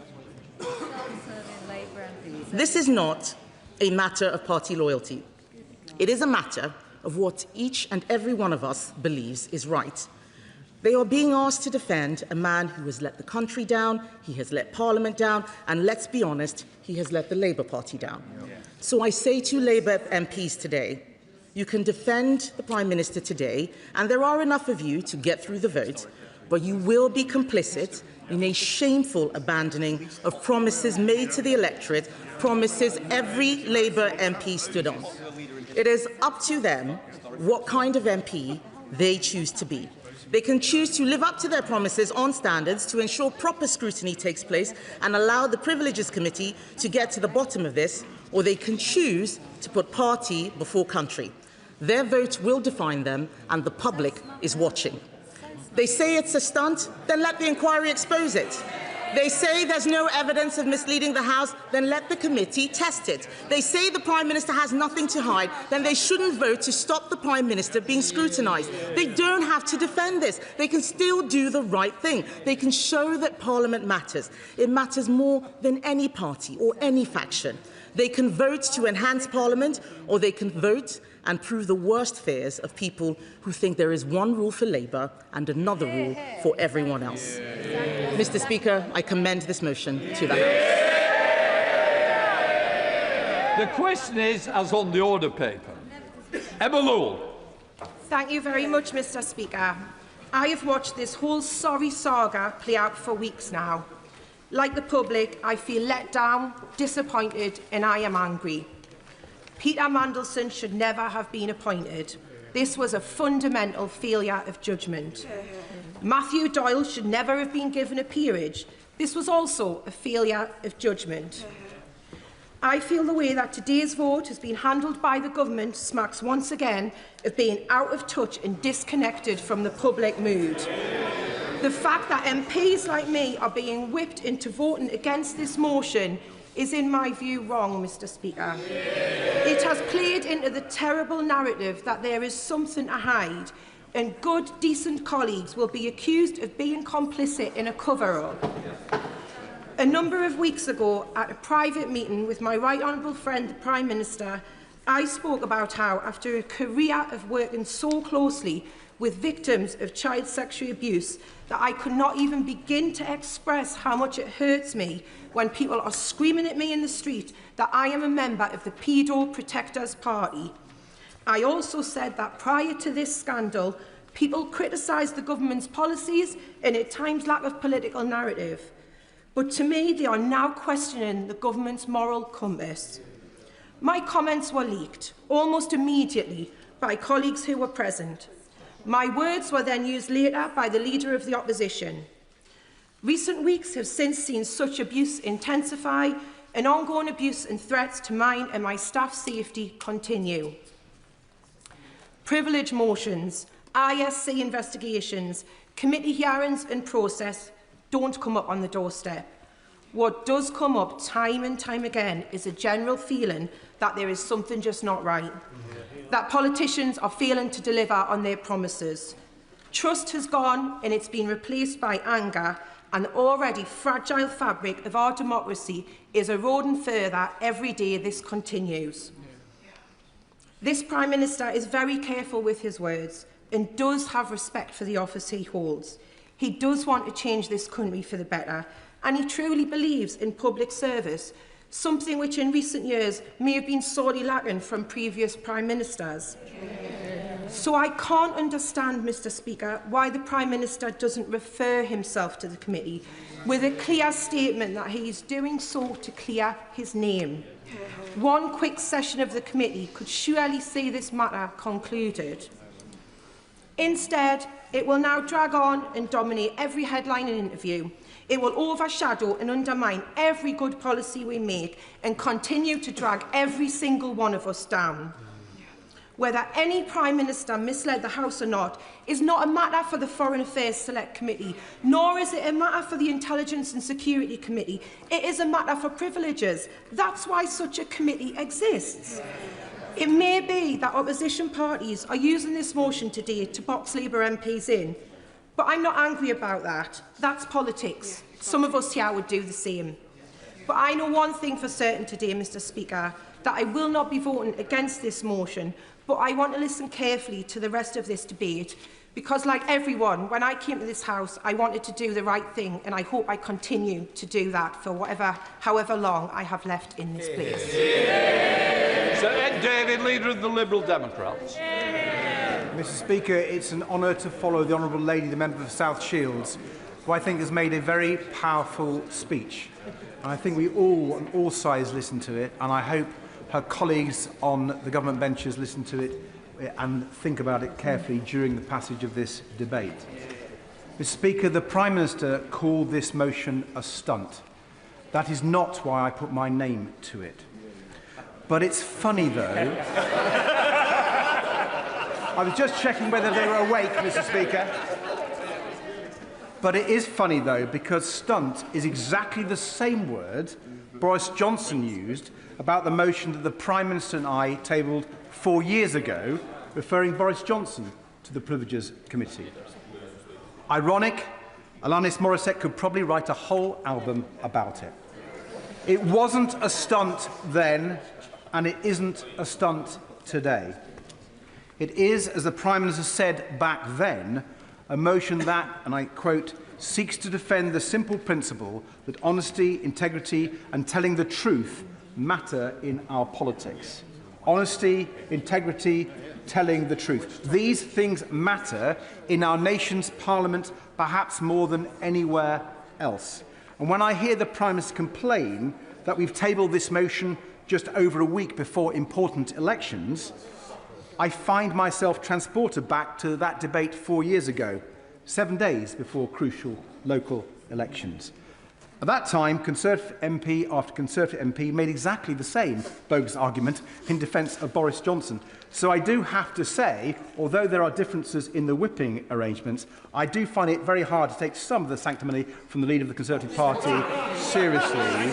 She and her Conservative colleagues propped up Boris Johnson back then. She called him a great Prime Minister, and even after the game was up and Johnson was gone, she dismissed the Partygate scandal and called it overblown.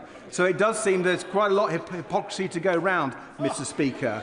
But I want to try and be consistent. So I look back in Hansard at what I said back then. And I was struck that I can use exactly the same words today. With families facing the deepest fall in the living standards since the 1950s, with the pain of energy bills and rising food prices compounded by the government's unfair tax rises, we know that our constituents are facing real hardship. It's not just a cost of living crisis, it's a cost of living emergency. At such a time, the country needs a government that will be focused on tackling that economic emergency. Crucially, it needs a government that it can trust. Labour members agreed with me back then. I hope they will still agree with those words now. I give way to the Honourable Lady.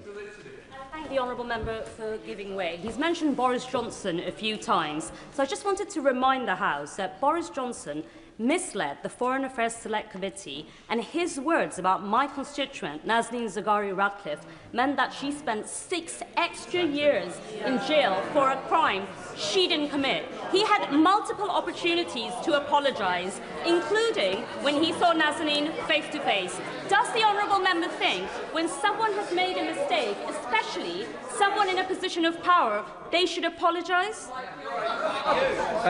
Well, Mr. Speaker, I can see from your restlessness in the chair that you don't necessarily want me to go down that particular avenue, but I hope I speak for others that we can reflect on how incredibly depressing it is that nothing has really changed. The British people are facing a cost of living emergency. They need a government focused on tackling it. They need a government they can trust. But instead, this is what we've got. A Prime Minister who promised to be different, who promised to turn the page, who promised above everything else change. but who has now mired this government in the same endless cycle of chaos and scandal as the last one. A Prime Minister who appointed Peter Mandelson as ambassador to the United States, even though his links to Jeffrey Epstein had been widely reported, even though those reports had been brought directly to the Prime Minister's attention, even though the Cabinet Secretary had advised him that security clearance should be acquired before the choice was confirmed. A Prime Minister who, despite all that, still told the House repeatedly that full due process was followed. A Prime Minister who says no pressure existed whatsoever to appoint Mandelson, even despite all the evidence we've heard to the contrary, as the Right Honourable Lady set out in her speech. And now a Prime Minister who desperately claims that he wouldn't have appointed Mandelson if he had known about UK security vetting's recommendation. Mr. Speaker, the Prime Minister said we would find what he told us to be incredible, and we do. But I think it's that last part that is the most incredible of all. Does he really expect us to believe that after all of that, ignoring the clear warnings from the Propriety and Ethics team, ignoring the advice of his then Cabinet Secretary to get the security vetting done first, ignoring everything we already knew about Peter Mandelson, and announcing his appointment to the world before the vetting had been done, does the Prime Minister really expect us to believe that if he'd been given the same recommendation as Ollie Robbins, that it was a borderline case, that he'd have cancelled the appointment? Do honourable members opposite really believe that's what would have happened? Because that claim is now all that's left of the Prime Minister's case for the defence, and I'm afraid it just doesn't stand up. So, Mr. Speaker, I will finish not with my own words, but with the words of another honourable member 4 years ago, the now right honourable member for Ashton-under-Lyne. I know her words carry a lot of weight on Labour benches. She said, and I quote, "The only way to get to the bottom of this issue and regain public confidence in our democracy is by respecting the processes that have been created to enshrine the rules of our Parliament. I point out that process we are following today is in place only because the Prime Minister has failed to do the decent thing and resign. I repeat, honesty, integrity and the truth matter in our politics. Today, MPs across the House have the opportunity to defend those principles and to vote to support our democracy." Mr. Speaker, the Right Honourable Lady was right back then. That is the opportunity before MPs today, and I urge us all to take it. Brenda Singh-Johnson. Thank you, Mr. Speaker.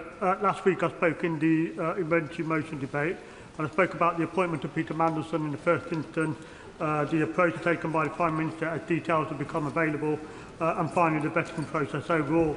Today I want to address the motion and why I feel it's premature. And in doing so, I believe there are three principles of this House that are key to our consideration today, and that is transparency, due process and proportionality. A privileged motion is a serious matter and a tool available for Parliament to use in such circumstances. And whilst the motion is there to address such matters, it is also the case that use of a privileged motion impacts on the integrity of the House and its procedures. And deploying a privileged motion prematurely or in the absence of full and proper grounds has the ability to impact negatively on the integrity of the House. And I am clear that any allegations or concerns must be addressed. Refer the member to the words of the Speaker earlier. It's the Speaker that decides whether or not a privilege motion goes ahead. So he's criticising the Speaker for having allowed it. He received a... So my point is about what our consideration of it, the fact that the Speaker has decided we are here discussing it, and I'm putting a case forward about why I think it's premature to vote for it today. Just because the Leader of the Opposition and others have decided to put it does not make it right. It's clearly a political and partisan process. And I'm very clear that any allegations or concerns must be addressed, and it's quite clear that the Prime Minister is clearly of this view as well, and which is why we have the humble address, why we've got ongoing inquiries by the Foreign Affairs Select Committee, and even an ongoing police investigation.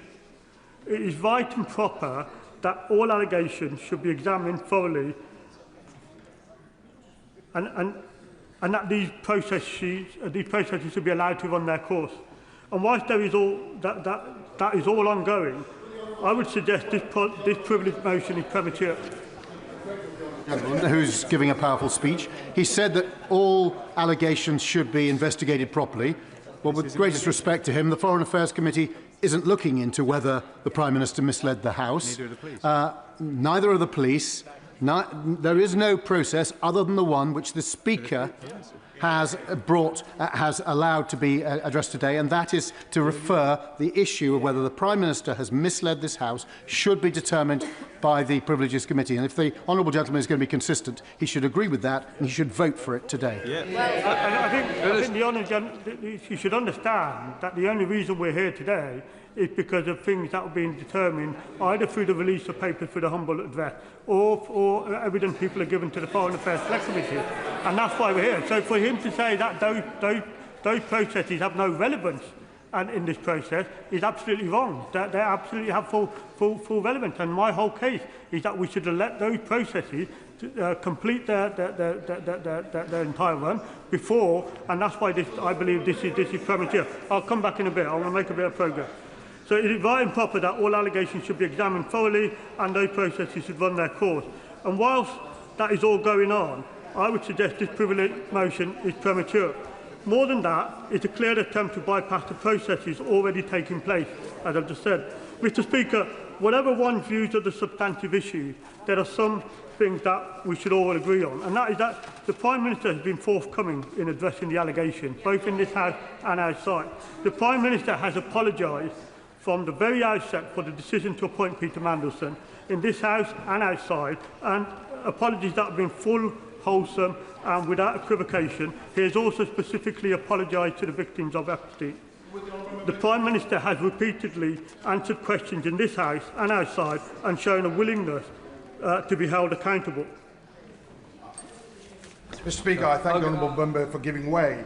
Whatever the merits of this motion, does he accept that the party whip should not be exercised where politicians are constrained and cannot support or go against a particular motion? Does he agree that that whip should be withdrawn? That's fine. Mr. Speaker, I'm a humble backbencher, and I would not disagree with my chief whip in terms of their decisions on how to apply the whip. That's a matter for them. The inquiries, all those inquiries I've talked about, are ongoing and they are being robustly pursued. Mr. Speaker, I fear therefore that this motion risks setting an unhealthy precedent. That unproven allegations alone are sufficient to utilise the most serious, one of Parliament's most serious procedures. And this is not something any of us should be comfortable with.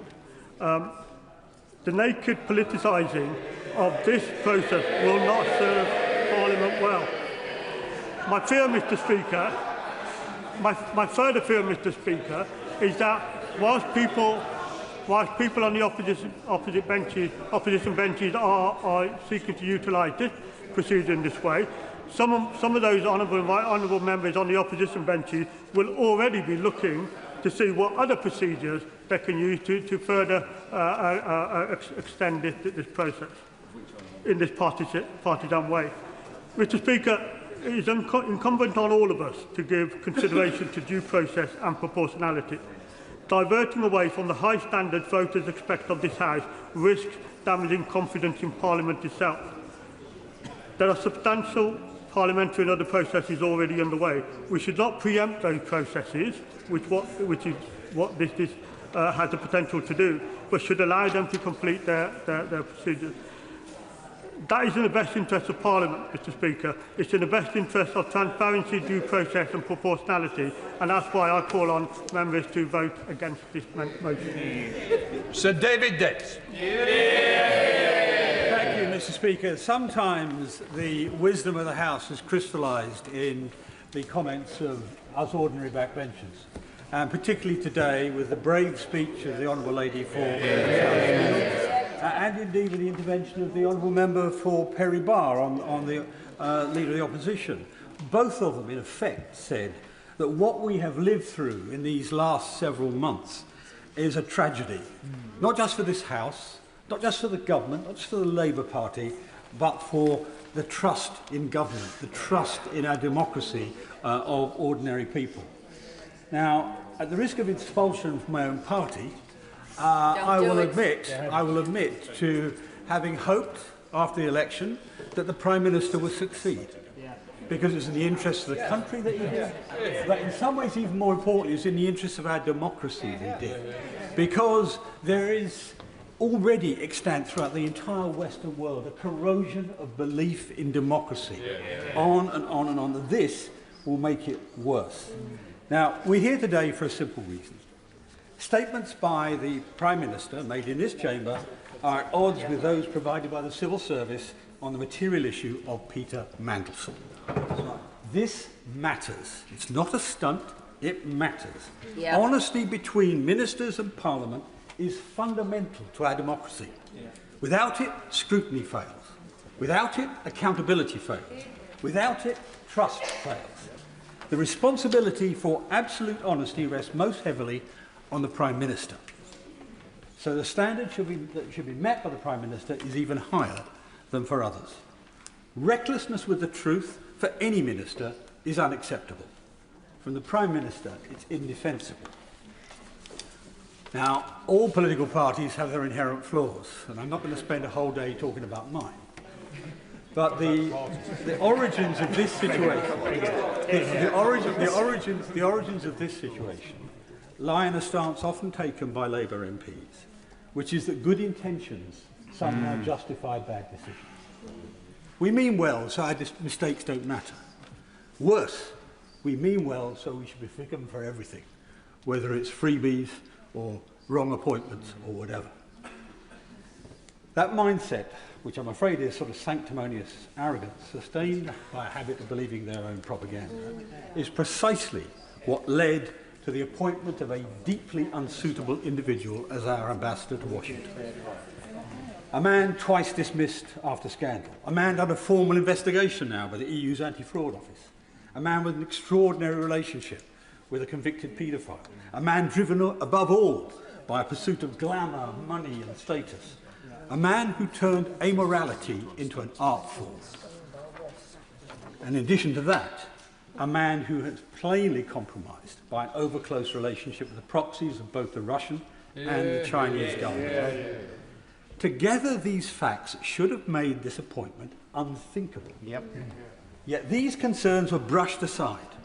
The head of the diplomatic service, we heard this morning in the Foreign Affairs Select Committee, was not even consulted. Why? Because within the London establishment, a ludicrous self-deception had taken hold. That the peculiarities of the Trump administration could be countered to the peculiarities of Peter Mandelson. Yes, of course. Grateful to my right honourable friend.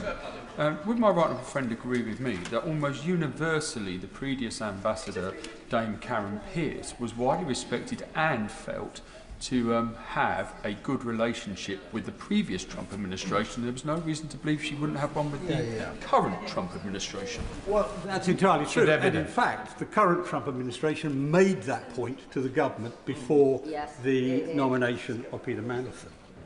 So that perverse logic led to the most obviously unwise public appointment in modern times. And the implied message, unfortunately, was clear. Government appointments rest on networks of patronage. Great offices of state are perks to be handed out to friends. And it's systemic.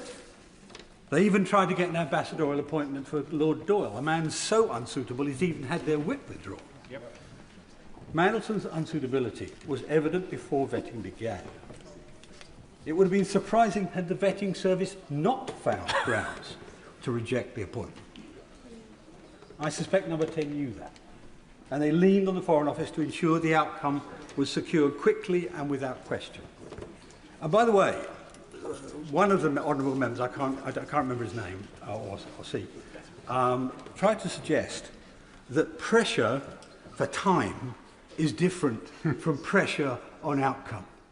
When it's vetting, it's not. I mean, my first positive vetting took 6 months. Now, I know I've got an unreliable friend. Fewer, I think, than Lord Mandelson. it would have taken quite a long time to get to the bottom of all the issues related to Lord Mandelson. So saying you've got to do it quickly is the same as you've got to do it shoddily. So let's not lose sight.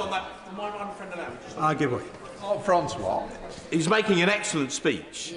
But is it not true that the post of UK ambassador to Washington would be held by someone who would therefore have access to extremely sensitive intelligence, potentially including nuclear cooperation, and the fact that Mandelson had been found to have been working for a Russian company post the invasion of Ukraine should have completely barred him from that appointment on that one ground alone? Sir David. My honourable friend is exactly right, and indeed it's worse than that, because it is the nexus, that post is the nexus of the entire Five Eyes intelligence cooperation. And in our service, it's not like the Americans. In the American embassies, the CIA is freestanding.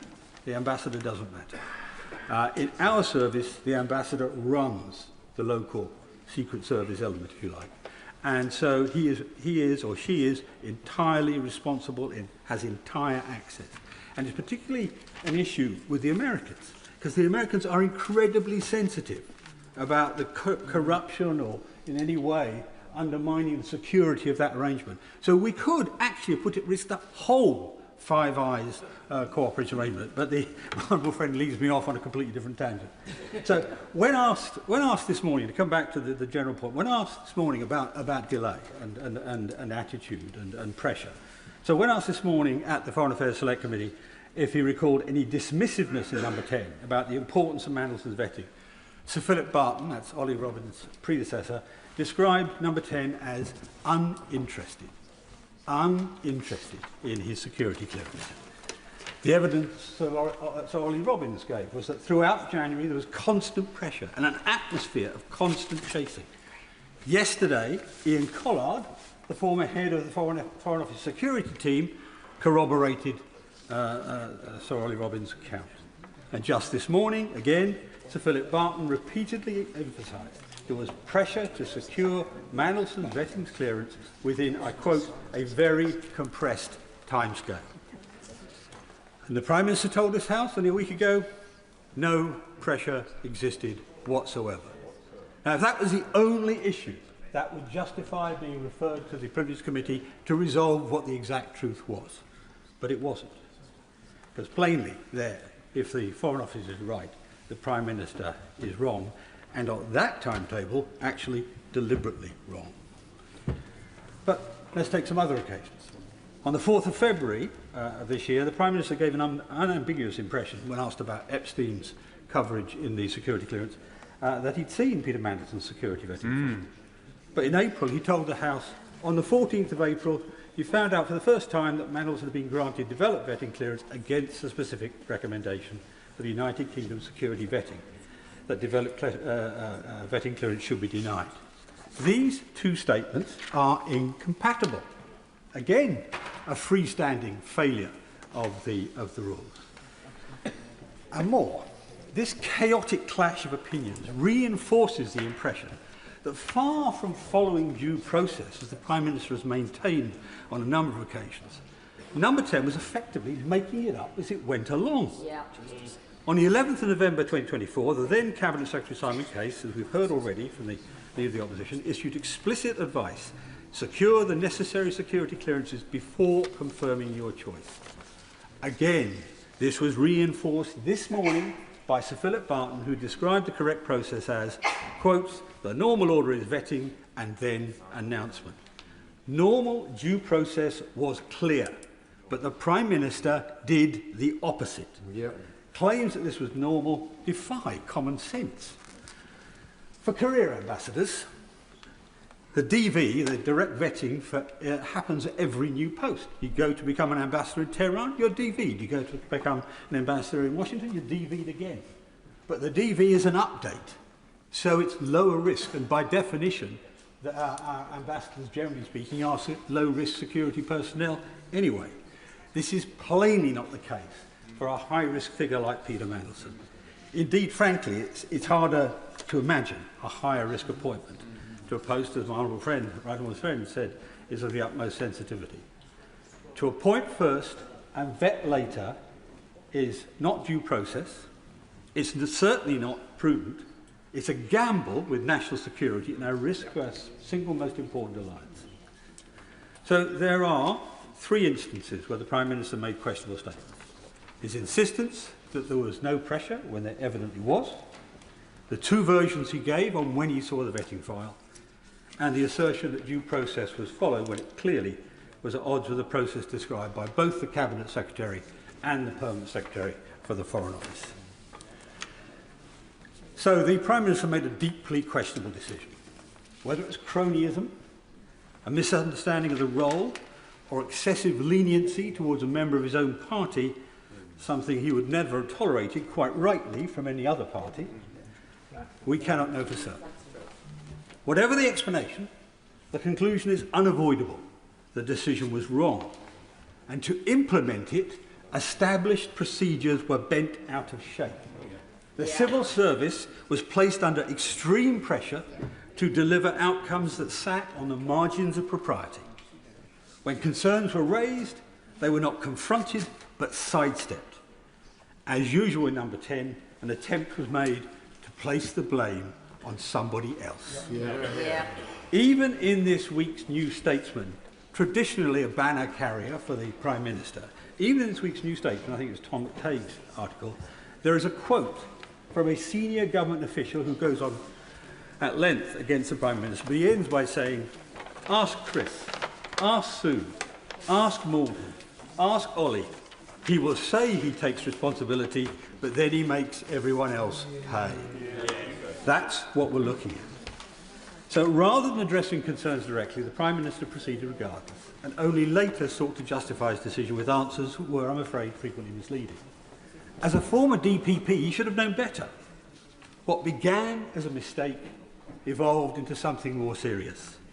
A failure turned into a defence, a problem became a pattern, and ultimately the situation now looks like a cover-up. But today, as we've already heard from the front bench and a number of other speakers, is not about determining guilt, it's about determining whether there is a case to answer.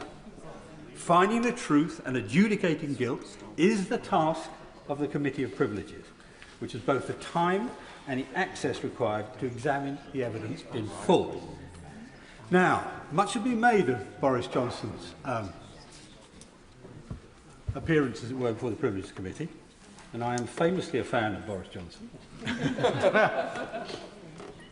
When it was brought to this House, that question, whether it should go, it was clearly recognised at the time that this was not delivering a verdict, but was deciding whether there was a case to be answered. Now, I, at the time, with our own Whip's office, made it very plain that I would not countenance any attempt to block a proper investigation on a House of Commons matter. But I was by no means alone. There are a number of other colleagues who made the same argument.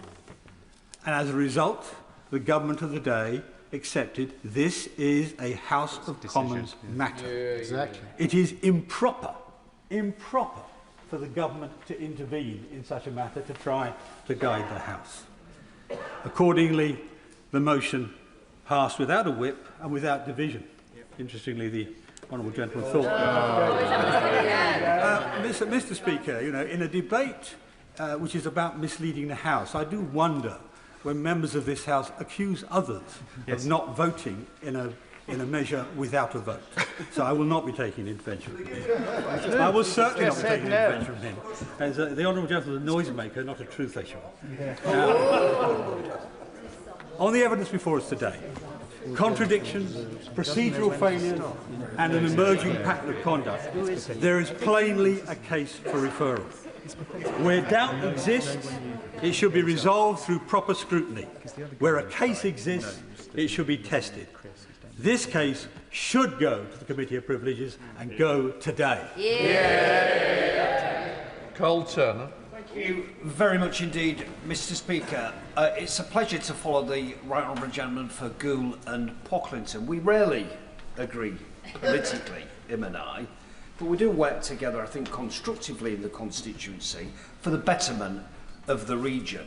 Mr. Speaker, I start by way of an apology, because I think it was mentioned by the Leader of the Opposition. I did accidentally publish correspondence between me and you, Mr. Speaker, last week. That was my mistake. I respect you, Mr. Speaker, and I respect your office. So I apologise sincerely for that mistake. But it was my mistake. Now, do I believe that the Prime Minister deliberately misled this House? No, frankly. I've known him a long time. I know him, I think, very well. I think it's fair to say I describe him as a friend, and I think he's described me as a friend as well. Both him and I are lawyers by trade. There is no way, in my honest opinion, that the Prime Minister would come to this House and deliberately mislead the House. However,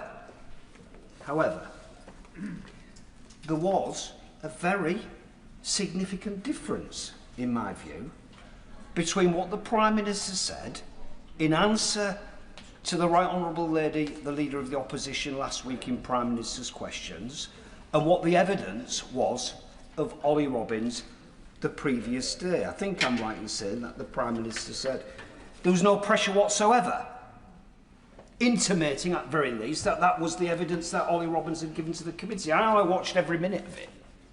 That's definitely not, and I've looked back, I've checked Hansard, the evidence that was given by Ollie Robbins. So I do think there is a prima facie case for this matter to be investigated and an inquiry to be had by the appropriate committee of this House.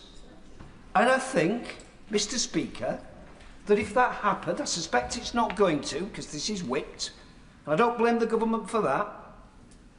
I find it unfortunate, to be honest, but they're not setting any new precedent. There's been precedent for whip scenarios in this situation in the past. But, Mr. Speaker, I do think the Prime Minister would be vindicated. Yes. For giving way. He is right that there are some precedents for House business being whipped, but the lesson learnt from that is that it is a fool's errand. It is normally the start of the end. So does he agree that whilst he is making a fair point to his front bench and being kind to them, that the lesson is there may be precedent, but you learn from precedent, you don't repeat it?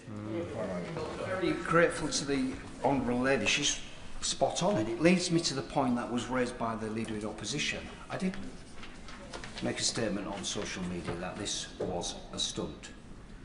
I think a stunt is defined as an action designed to capture attention. I think it's worse than that, actually, if I want to be cynical.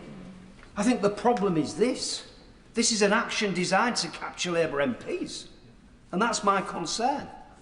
Because if it is said by our opponents, politically, that Labour MPs came in here today to block an inquiry of this House of the leader of the Labour Party and Prime Minister, I think every single one of us will be accused by our electorate of trying to help the Prime Minister in a situation where he needed to face the music. Mr. Speaker, I'll give way to my honourable friend. I'm grateful to my honourable friend for giving way. The Prime Minister has set out a very detailed chronology, and he's made it abundantly clear that he has not lied, he has not misled this House. So in those circumstances, would it not be the right thing to do to embrace this process and wipe the floor with the critics that put those things to him? And whilst we're at it, would he also agree with me that the appointment of Peter Mandelson, who had made it abundantly clear that his purpose every day was to take action to bring down the then duly elected of the Labour Party made him wholly and utterly unsuitable for that office. Well, I was about to say he's a good man, and he used to be my boss, Mr. Speaker, in the shadow transport team. He always tries to help me. But I don't want to get into the stuff in relation to Mandelson, which he hopes I go down. But while I'm speaking about the appointment of Mandelson, I'll say this, right? I think the Prime Minister appointed Mandelson in the national interests. I think he thought that we would go to Washington and do a job in the national interest and deliver for the country. I think that's why he made the appointment of him. And I think when it became clear, following the Bloomberg emails, that it was politically difficult for the government, the Prime Minister again did the right thing by dismissing him, very probably.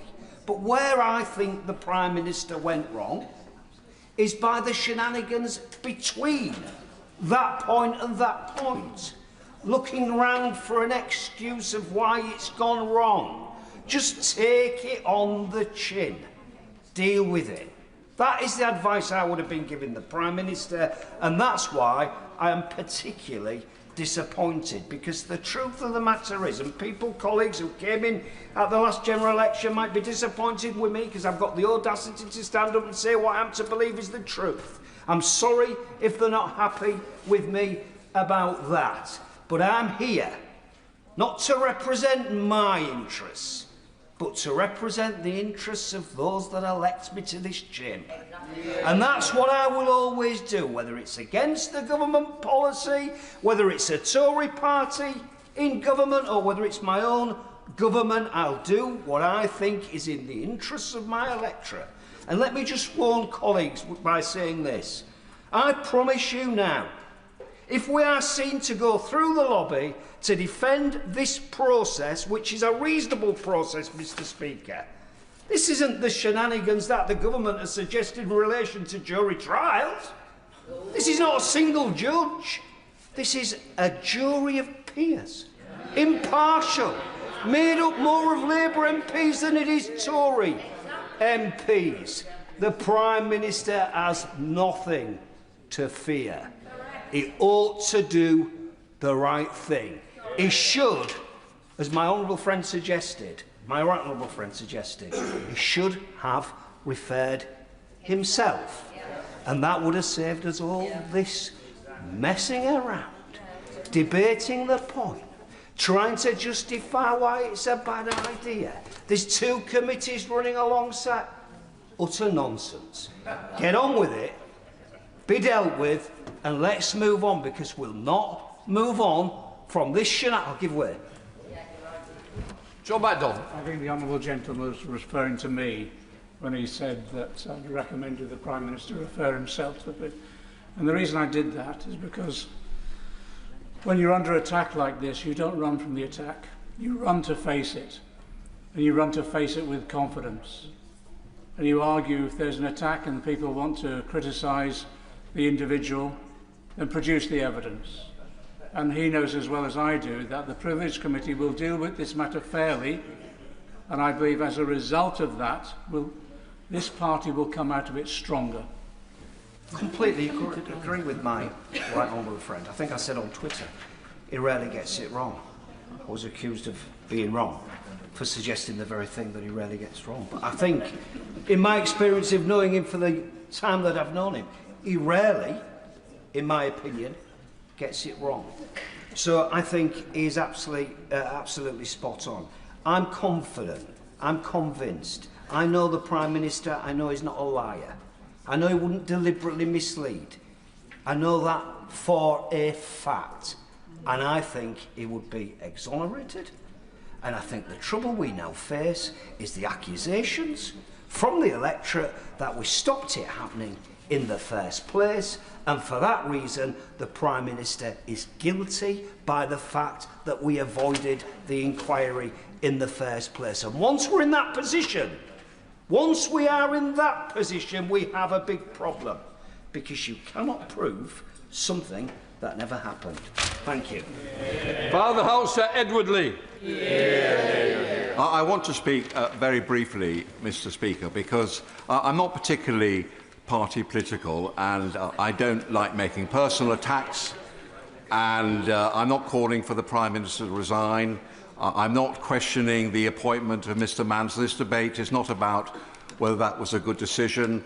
I'm sure that at the time there was some logic in appointing him, in that obviously the incoming president was a very political, very difficult character, and it was felt that Mandelson had the political skills to deal with him. I understand all that. So I'm not making a big issue about Mr. Mandelson or about whether it was right to appoint him or not. And I wasn't really going to speak in this debate until I heard the speech from the Honourable Lady for South Shields, which I think was a very powerful speech, because it came from somebody who was obviously a loyal member of the Labour Party, as is the member for Hull East who's just spoken. They were not trying to damage their own government.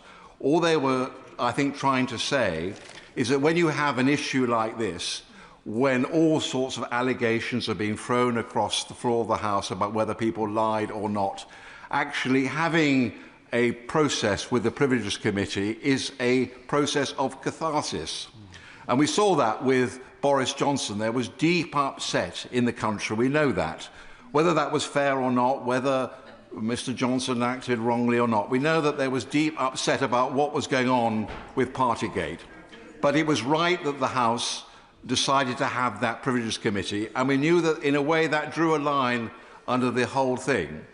Now, I believe the Prime Minister. I'm sure he's an honourable person. It's not for me to say that he deliberately misled the House. But I think there are many questions that quite reasonable people are asking. And one of the most reasonable questions was actually put by my right honourable friend, the Leader of the Opposition. If due process was followed, why was a dedicated civil servant, Sir Ollie Robbins, sacked for not following, apparently, due process? And I think many reasonable people feel that what is really monstrously unfair about this is that civil servants, dedicated civil servants, were simply trying to carry out the wishes of their political masters. And Sir Ollie Robbins has paid a very great price. And I think many people in the civil service, our civil service is incredibly loyal to ministers. They work loyally for ministers. They try and carry out the wishes of their ministers. And I think that many reasonable people feel that the treatment of Sir Ollie Robbins has been quite wrong and he should be reinstated. But that's, in a way, for another day. You know, I think my honourable friend for Lagan Valley put it so well. If there's nothing to hide, why worry? You know, in these scandals, it's such a war of words, we almost lose track of what was originally true. It's not the original scandal, if there is indeed a scandal, which is at fault. It's the cover-up, or the perceived cover-up. And the best way to restore public trust in Parliament, in the system, in what the Prime Minister said or didn't say, and the public are not that interested in all the details of all this, and they're probably, like me, quite confused about actually whether the process was followed, who said what, whether the Chief of Staff bullied the head of the Foreign Office. These are all just party political words, Westminster bubble. What's important is the reputation of this place. And the most important thing in this place, we may say wrong things, we may say silly things, we may be party political, we've got to tell the truth. That's all that matters. Nothing else matters in this Parliament. I am prepared to accept that the Prime Minister, for whatever reason, made this appointment. I'm prepared to accept that in his heart of hearts, when he's been standing at that dispatch box, he's been telling the truth. Why can't we just have a Privileges Committee, not the Foreign Affairs Committee, which is deciding great issues of foreign affairs, just a Privileges Committee to look at this narrow issue? Why can we not just not have a vote at all? Not have a vote at all, like the last occasion with Boris Johnson. Just don't have a vote. Let us all express our point of view and let it go through. Let us have an impartial committee. Let us listen to the testimony and let the committee and the House of Commons make up its own mind on the truth. Nadia Whittle. Thank you, Mr. Speaker. Firstly, it's important that in all of this we're centring Epstein's victims, who have so often been forgotten. Their courageous campaign for justice and accountability continues, and we must all do all that we can to support it. I've heard the argument that this is all a distraction from the real issues that we should be discussing. Now, I would like nothing more than for us to be focusing on what this government has delivered, like bringing NHS waiting lists down, raising the minimum wage and lifting children out of poverty, and pushing for even greater ambition. But unfortunately, it's because of the serious mistakes made by Number 10, like appointing Peter Mandelson, that these achievements are being overshadowed. Now, I also don't doubt that the Conservatives are attempting to use this issue for their own gain ahead of the local elections. As my honourable friend said, that is politics. Of course, our political opponents will try to exploit our weaknesses. But nevertheless, I believe that our constituents do care about the honesty of politicians and that they deserve nothing less than the whole truth on this matter. This vote is not on whether we in this House believe that the Prime Minister misled Parliament or not, but about whether we believe that there are questions that the Prime Minister needs to answer and that the Privileges Committee should look at the matter and give its assessments. I appreciate that the Foreign Affairs Select Committee inquiry is ongoing, and I'd like to commend its chair for the fantastic work that she is doing. But the purpose of that inquiry is not to look at the Prime Minister's conduct. I've listened to the Prime Minister's arguments, and unfortunately I am yet to be convinced that he has definitively not misled the House, even if inadvertently. Because I'm concerned that pressure was put on the Foreign Office regarding Mandelson's appointment, given Sir Ollie Robbins' evidence. And if I remain unconvinced, Madam Deputy Speaker, I'm sure there'll be a sizable number of our constituents who are also unconvinced. Why not let the Privileges Committee settle this matter once and for all? As is often said, sunlight is the best disinfectant. If we're to preserve what little trust still remains in our political system, it is vital that ministers demonstrate the utmost transparency, and it is vital that we, as MPs, no matter our political allegiance, do not allow the impression that we are in any way attempting to cover things up for the leadership of our parties. And that is why I'm extremely disappointed that Labour MPs are being whipped to oppose this motion. Votes on House business are not normally whipped, and even Boris Johnson's government did not whip Conservative MPs to oppose his referral to the Privileges Committee. I'm not making any comparison between his behaviour and that of the Prime Minister's, but our government must be seen to be holding itself to far higher standards than the mess and the sleaze and corruption that Johnson's government came to represent. I wish that the Prime Minister would just refer himself to the Privileges Committee, demonstrating his confidence that he has nothing to hide and preventing the need for a vote entirely. Now, colleagues will be aware that the Prime Minister and I have had our political differences, which is to be expected in a broad church party, but I want to be clear that that has absolutely no bearing on my vote today.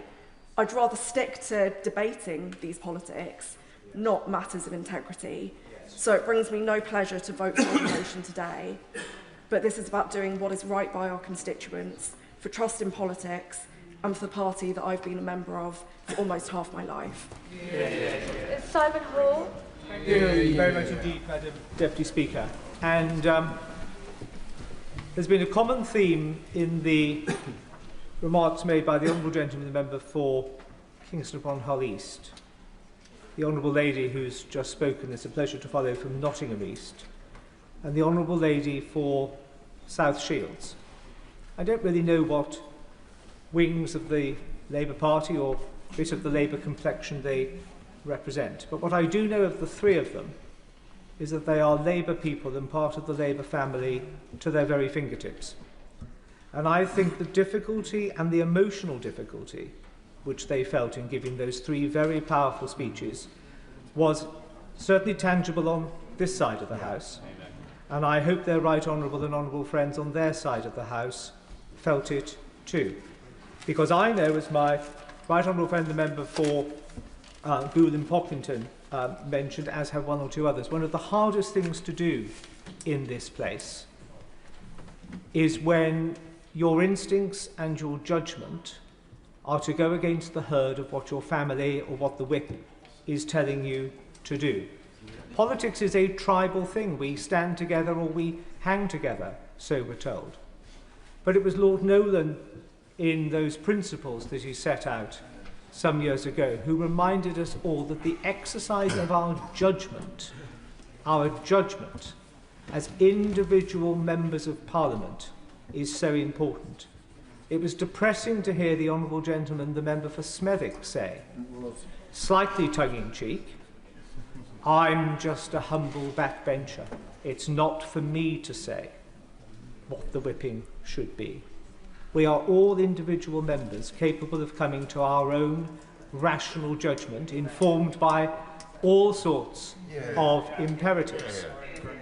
And I would just remind the House, Madam Deputy Speaker, if I may, that one or two members opposite have prayed in aid, as a reason why this motion shouldn't be carried, the humble address. But I would just remind colleagues across the House, but particularly colleagues opposite, that we started that debate on the humble address with the whip being to vote it down from the government side. It was only when the government chief whip and the leader of the House, two right honourable gentlemen with whom I have the highest esteem and regard, listened to the debate, when the right honourable gentleman, the member for Torvine, as the Paymaster General, read the mood of not the House, but their own benches, and realised that the whip was wrong, and they needed to find a way of meeting something in the middle. Now, all of this could go away, of course, were the Prime Minister to refer himself. Now, the Honourable... I will be fine. I'm grateful to my honourable friend, and Madam Deputy Speaker, my honourable friend and I could never have been described as the greatest fans of Boris Johnson. But this party decided that when it came forward to go to the Privilege Committee, that committee was the right place to decide whether he had misled Parliament. Nobody was calling for his resignation until that report came out. Now, after that report, this party moved and he went. Now, isn't the flip side of the coin, I say to my honourable friend, that once the Privilege Committee, as many Labour MPs believe, will clear the Prime Minister, that actually his strength will grow? Is it not true, Madam Deputy Speaker, that he has nothing to fear?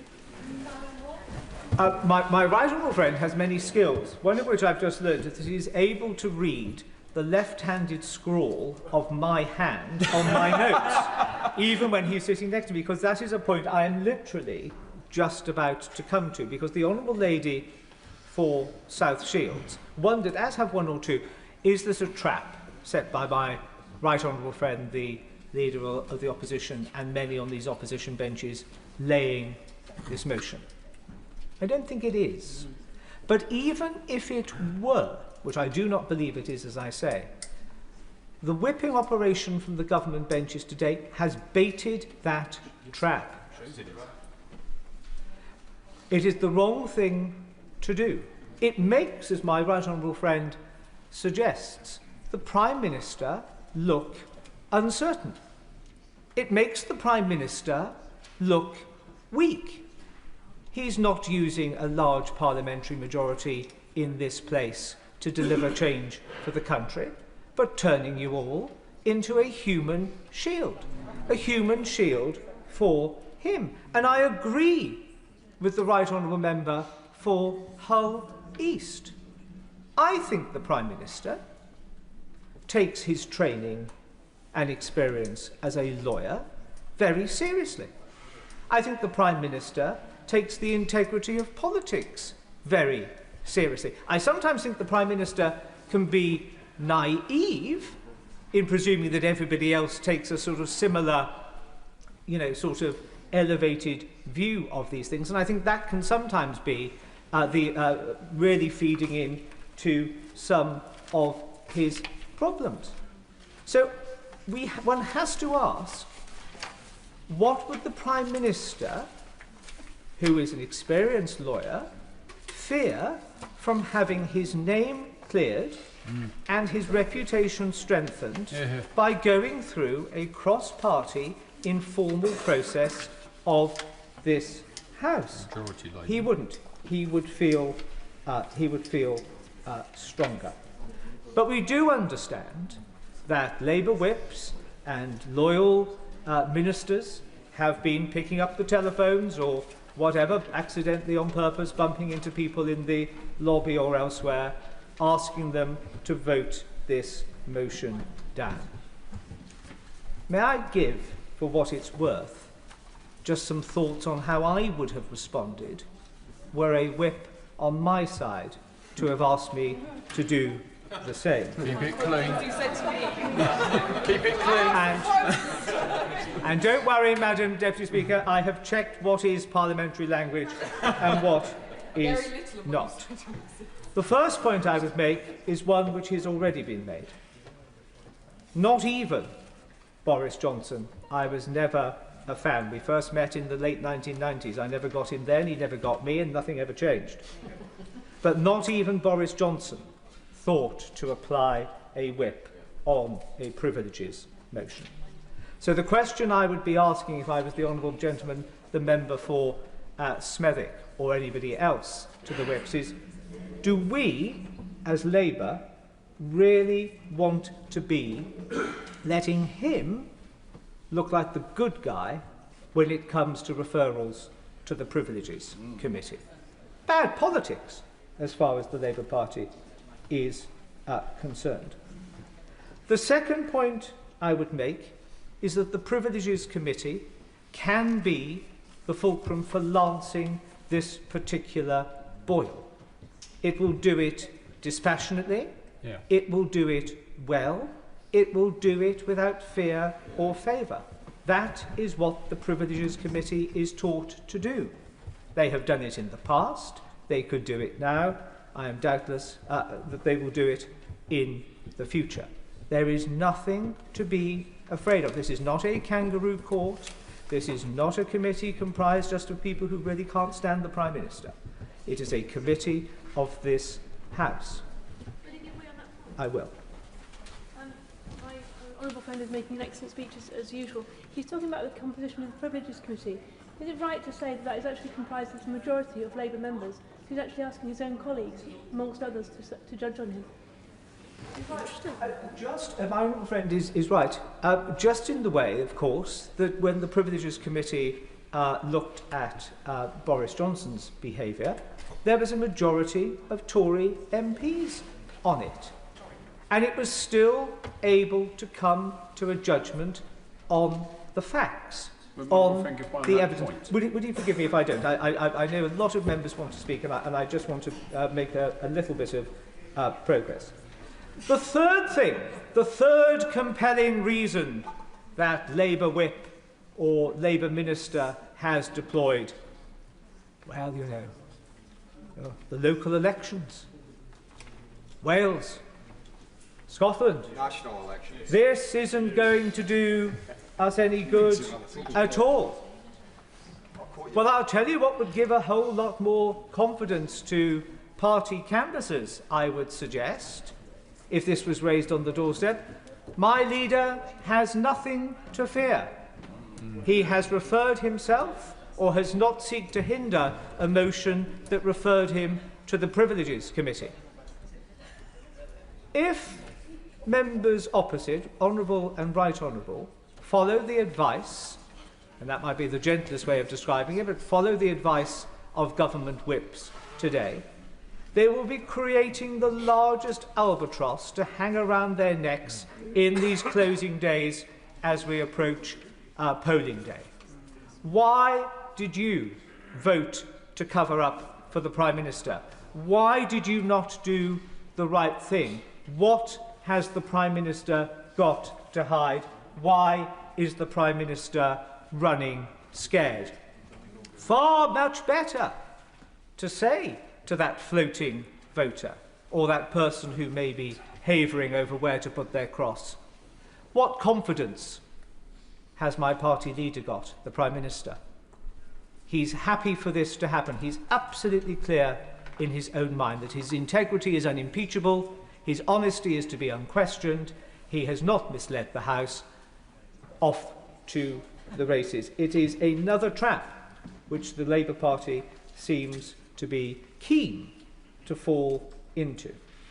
We're all familiar, I would be saying to that whip, that sunlight is the best disinfectant. Let the Privilege Committee be that sunlight.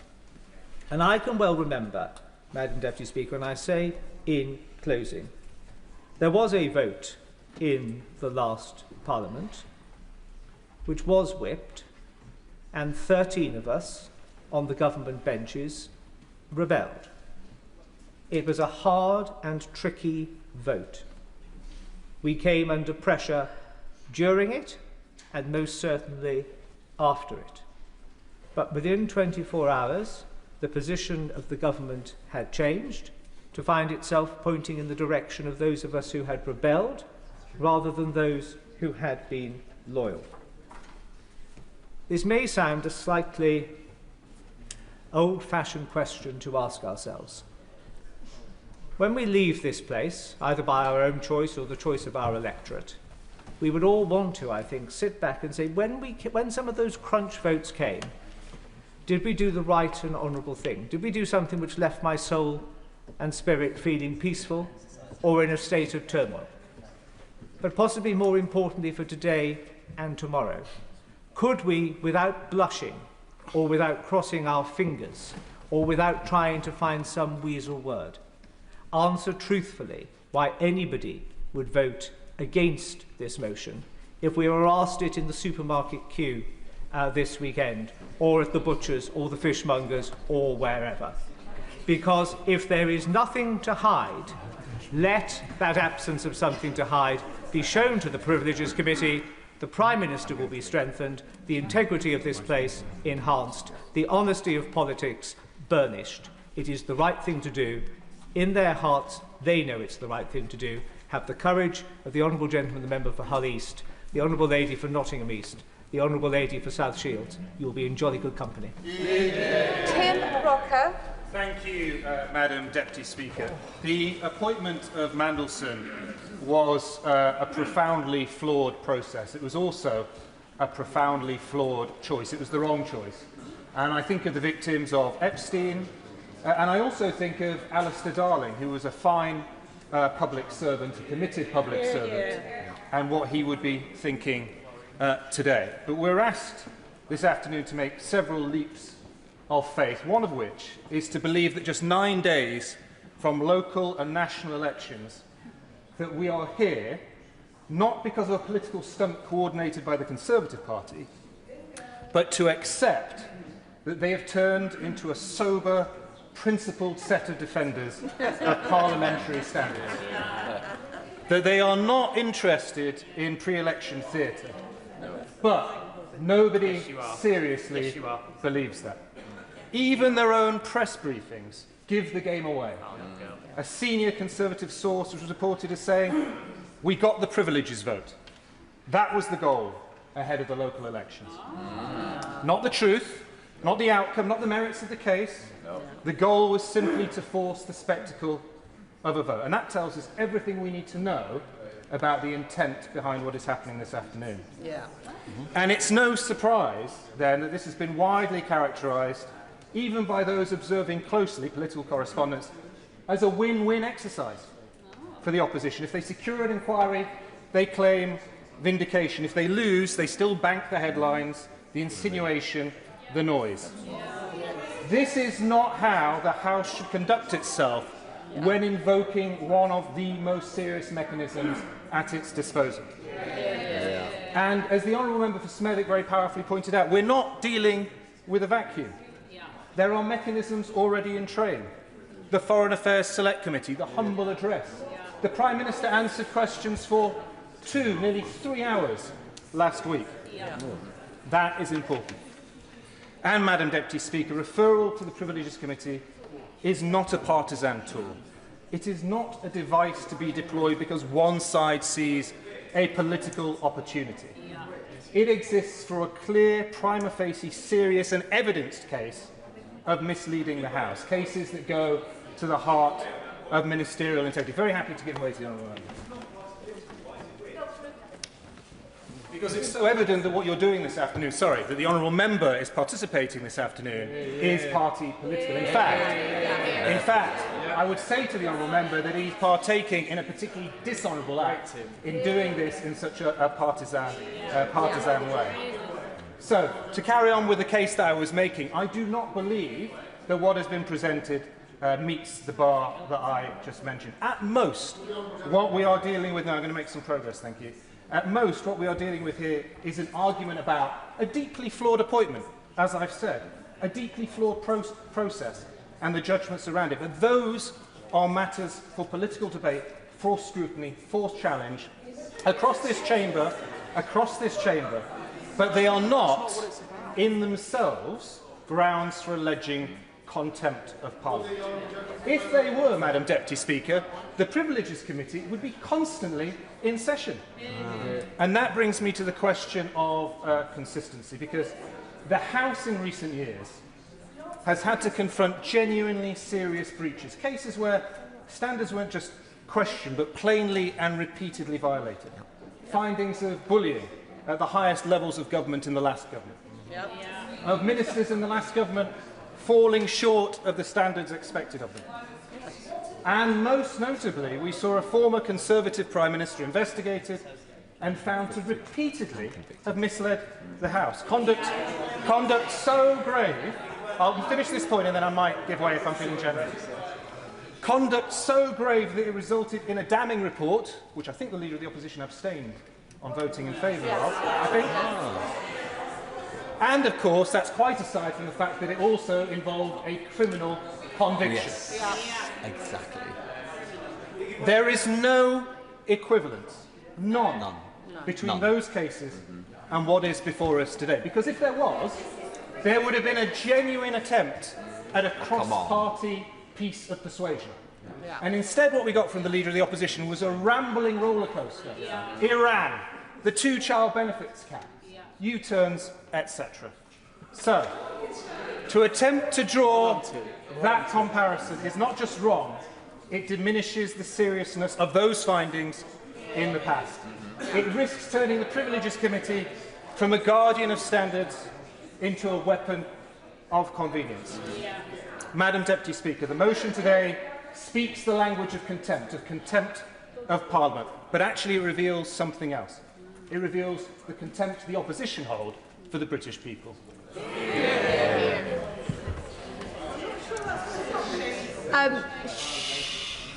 Keep the temperament good. Stephen Flynn. Deputy Speaker, it's a pleasure to follow the honourable gentleman from Macclesfield who's done himself no harm whatsoever and soon becoming a junior whip in the government. And I look forward to seeing him in his a trade envoy, of course. America, an ambassador. I'll let them have their fun soon, Madam Deputy Speaker. But I wish to start on a much more important note, which is not to dwell upon what the Prime Minister said, where he is, of course, accused of misleading the House. I will come to that. It's something that he said at the dispatch box a few months beforehand, when he stood up just there and in response to the Leader of the Opposition said that he knew that Peter Mandelson had maintained a relationship with the world's most notorious paedophile and child trafficker, Jeffrey Epstein. And when he stood up at that dispatch box and said he knew, he finally admitted that he knew. That should have been it. That should have been curtains for him. And the members opposite at that time, at that moment, should have made a moral decision that he was not fit to hold the office of Prime Minister of the United Kingdom and the First Lord of the Treasury. He was not fit because his judgment was flawed and it was wrong. But they proactively chose to ignore that and to defend him. And in the weeks that have passed, all we have seen is even greater scandal engulf this Prime Minister and the members opposite, whether they realise it or not. Some appear not to. And as Parliament returns after the prorogation which is to come, we've now received confirmation from the Prime Minister's chief bag carrier that the second tranche of the Mandelson files will become apparent. And each and every one of these members opposite will be wedded to him. Wedded to him as their leader and their Prime Minister, despite everything that the public knows and everything that the public is going to come to learn. And let me tell them something. As someone who has sat in this House and watched a little bit of chaos up close, it will come back to haunt them, and it will come back to bite them far sooner than they realise. And all of us, in all of our political parties, go through these moments. I've seen it in my own party in recent years, just as members opposite have said they have seen it in theirs. But what you do in politics, or what you should seek to do, is learn from those mistakes, not to repeat them. I remember sitting outside this chamber during a very contentious vote to which the right honourable member behind me referred earlier, where Conservative members were whipped to support the indefensible, and all chaos broke loose. That was the legacy that they built for themselves, and it's why they got hammered at the last election. This is what is going to befall the members opposite. They cannot outrun Peter Mandelson. They cannot outrun their own Prime Minister and his record. And what the House is being asked to do today is, of course, very simple. If they believe that the Prime Minister is innocent of the accusations that are being put to him, then all they need to do is accept the premise of taking it to a committee of the peers in this House, ourselves, to decide whether that is accurate or not. A confident Prime Minister, a confident Labour Party, a confident government would believe their Prime Minister, would have courage in their conviction and go to that committee post-haste to clear his name. But they will not do that because they are not acting from a position of strength. They are acting from a position of profound weakness. And the public see that, and the public smell it. And all they are going to believe is that there is a cover-up on behalf of each and every one of the members opposite who traipses through the lobby behind this front bench. Of course I will. I thank the honourable member for giving way. Referring to the whiff that the public may pick up, do you think that some of the Prime Minister's concern may be that the Privilege Committee delivers a result that he may not like? Oh. It's hard at this stage to come to any other conclusion. And if they had confidence in their Prime Minister, then they would already be going to the Privileges Committee, irrespective of the views of any of us in this here House. But notwithstanding the arguments that have been made regarding Ollie Robbins and Simon Case and others, and the Prime Minister's decisions to throw everyone under the bus bar himself, I do wonder what the public make of all this. At a time when they are profoundly, and I'm sure all of us can agree on this point, profoundly anxious about the very basics in their life, of being able to afford things in the supermarket, of being able to fill up the car because the price of diesel is near £2. And they turn on their TV and see a Labour Party that should be acting in their best interest, looking to protect and save their jobs, to give them hope and opportunity for the future, simply seeking to defend the indefensible. And that breach of trust, with the public can't simply be renewed. When the Prime Minister first came to that dispatch box following the general election, I did as many others did, and I congratulated him and I wished him well. And the phrase that sits most acutely in my mind at that moment was his attempt to convey to the people of these isles that he would tread lightly on their lives. he has done the opposite. He promised to be change, and I'm afraid to say he has delivered more of the same. The public deserve better. The government can do better. But that will only happen if the members who are sitting behind that front bench find the courage that the front bench so badly lacks. Sam Rushworth. Madam Deputy Speaker, and as others have said, I think it is important that when we speak in this place that we reflect the feelings of those that we represent. And I think that if they see anything in all of this at all, they'll be thinking about Epstein's victims. And as someone who knows more about sexual abuse than I'd like to, I want to make sure that I'm absolutely clear before I make any other remarks that I think that it was wrong to appoint Peter Mandelson, even knowing what the Prime Minister knew at the time. But I will also say this, the Prime Minister has acknowledged as much. He's acknowledged it at this dispatch box, he's acknowledged it to the PLP, and he's acknowledged it to Epstein's victims, who he has apologised to on multiple occasions. As I speak with ordinary people like an auntie that voted for Brexit and didn't vote Labour at the last election, she told me that she thinks the public are sick and tired of hearing about this because we're not addressing the bread and butter issues of their lives. Nonetheless, this is the motion before the House today. I also want to say a word about pressure. And many people have alluded to this being a whipped vote. In many ways, I wish it wasn't, because it would not change the way that I would vote. I intend to vote against the motion before us today, and I would do based on my conscience and how I read this situation. Look, I'm a backbencher with really nothing to lose and nothing to gain greatly from loyalty to the government. I've looked at this in terms of the merits of the case.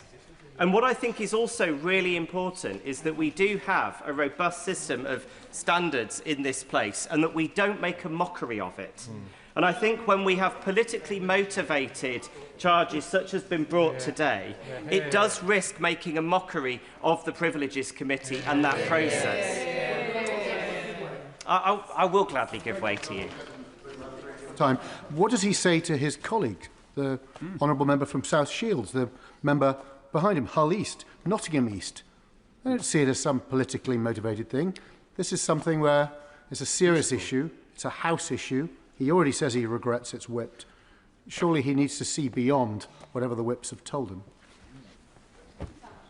Well, the whips haven't told me very much, but look, I will address the answer. I will address his question as I progress in my speech, and he will see why I've drawn the conclusions that I've drawn. The question is this: has the Prime Minister deliberately or recklessly misled the House sufficient to make a referral to the Privileges Committee? And as I said a moment ago, I think it's important that we treat that properly, because we should not treat lightly this committee. We should not mock it. If we just make political referrals all the time, every time a member says anything where someone could twist or misconstrue their words, we'd be making referrals. Now, it seems to me, from listening to the Leader of the Opposition, that there are two sort of principal claims. One is regarding whether due process was followed, and the other was regarding pressure. And I've been watching, and as we all have, the evidence sessions by the Foreign Affairs Committee. I've been listening carefully to those. We're still awaiting many of the documents, more than 300, that have been referred to the Intelligence and Security Committee, and we're waiting to see what those documents say. But nothing so far that's come out has done anything other than corroborate what the Prime Minister has told us. I'll give way. Just so I make sure that I can follow his logical structure. So when he's saying that the Prime Minister said there was no pressure existed whatever, no pressure whatever, he meant there was no pressure whatever apart from the various types of pressure. Is that right? I will come on to address that point in just a moment. First of all, let's address the point about process. Sir Chris Wormall's letter to the Prime Minister said, "The evidence I have reviewed leads me to conclude that the appropriate processes were followed both in the appointment and withdrawal of the former HMA Washington." Sir Ollie Robbins confirmed that he did not tell the Prime Minister that Mandelson had failed the vetting process and said, "You are not supposed to share the findings and reports of UKSV other than in exceptional circumstances where doing so allows for specific mitigation of risk." So this is according to him. Cat Little, who appeared before the Foreign Affairs Committee, said, "My view is that due process was followed, because the process I've outlined to the committee is that UKSV make a recommendation and the Foreign Office make a decision as to whether to grant DV." So all the evidence so far is certainly corroborating that view. I want to address your colleague's question about pressure. Clearly, there are different types of pressure that can be exerted. And what Sir Ollie Robbins was clearly talking about was the pressure to reach a decision quickly. And we all know, they know what was going on here in the decision to appoint Peter Mandelson. We had a change in government in the United States. We had no trade deal with the United States, thanks to the legacy that they left us. We had a very difficult situation that meant that we needed a capable ambassador in post before President Trump's inauguration. And there was clearly... I'll give way. I was just wondering if the member is suggesting that the previous ambassador was not therefore capable. Yeah. It's just not what he said. I'm happy to answer that point, and if they stop chuntering, they'll hear the answer. No, not at all. I mean, it's my personal view, although I'm not an expert in these things, that I probably would have appointed an ambassador. I said I thought the appointment of Peter Mandelson was wrong. I would have probably appointed an ambassador to the United States or left her in post.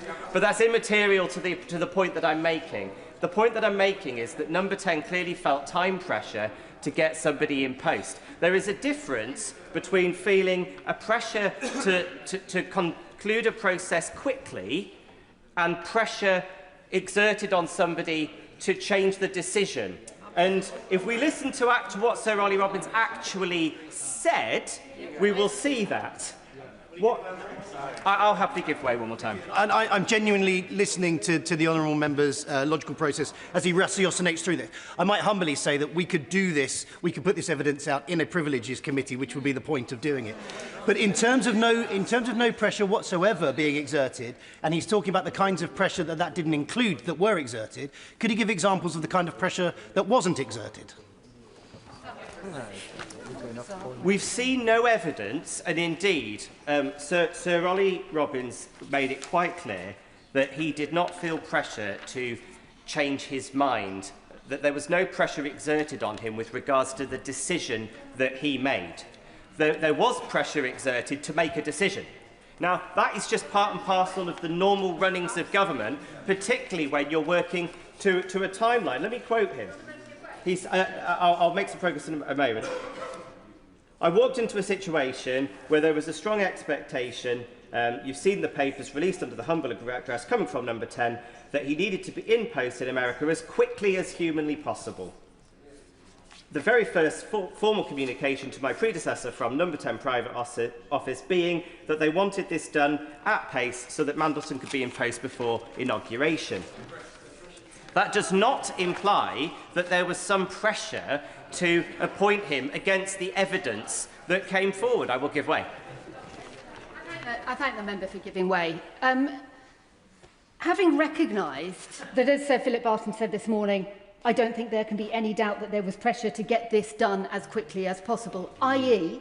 to jump through all of the hoops, to confirm the decision,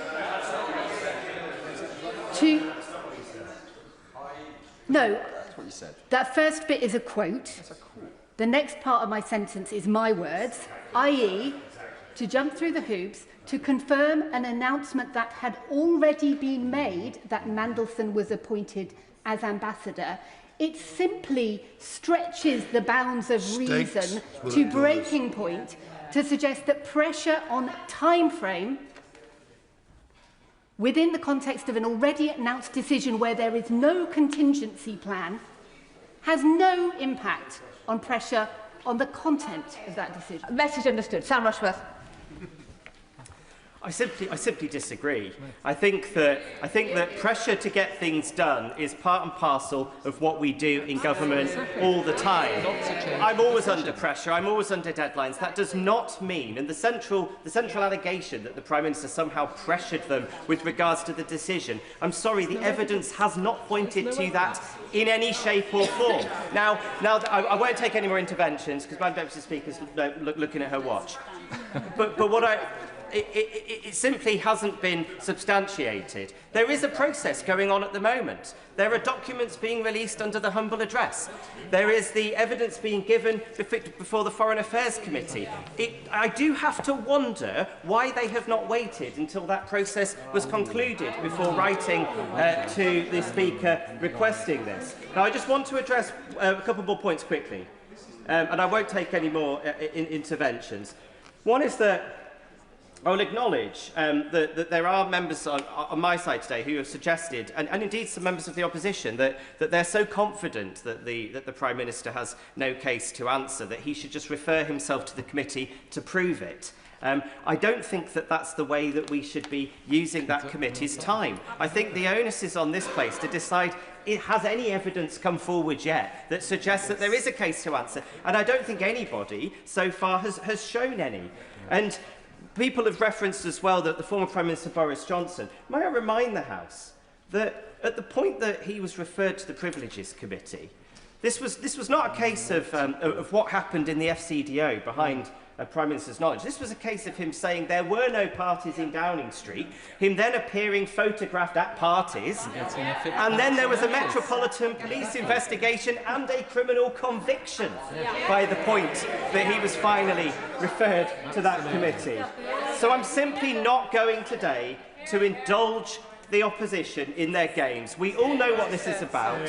We all know that somewhere in Conservative headquarters right now are graphics being prepared with our faces on it to try to play some narrative to our voters that we're all part of some big cover-up. I think that when we behave like this, frankly, it does a disservice to all of us, and it does a disservice to this place, and I'm simply not going to play their games today. Well said. Alicia Kearns. The motion today does not attribute wrongdoing. It represents a simple choice. Do we as a House support transparency? And a decision. Do we think that truth in this place still matters? Now, Peter Mandelson's CV reads like an indictment, and we all know that, and I don't need to rehearse the litany of appalling and heinous decisions and acts that he has taken. And for me, there leaves no question as a result that the Prime Minister's judgment was absolutely found wanting in this situation. But given the seriousness of Mandelson's actions and the seriousness of this appointment, surely every member of this House wants to know why he was appointed, how he was appointed, and whether or not we and the British people have been given the full story of what happened. Now, I worked at the Foreign Office as a civil servant.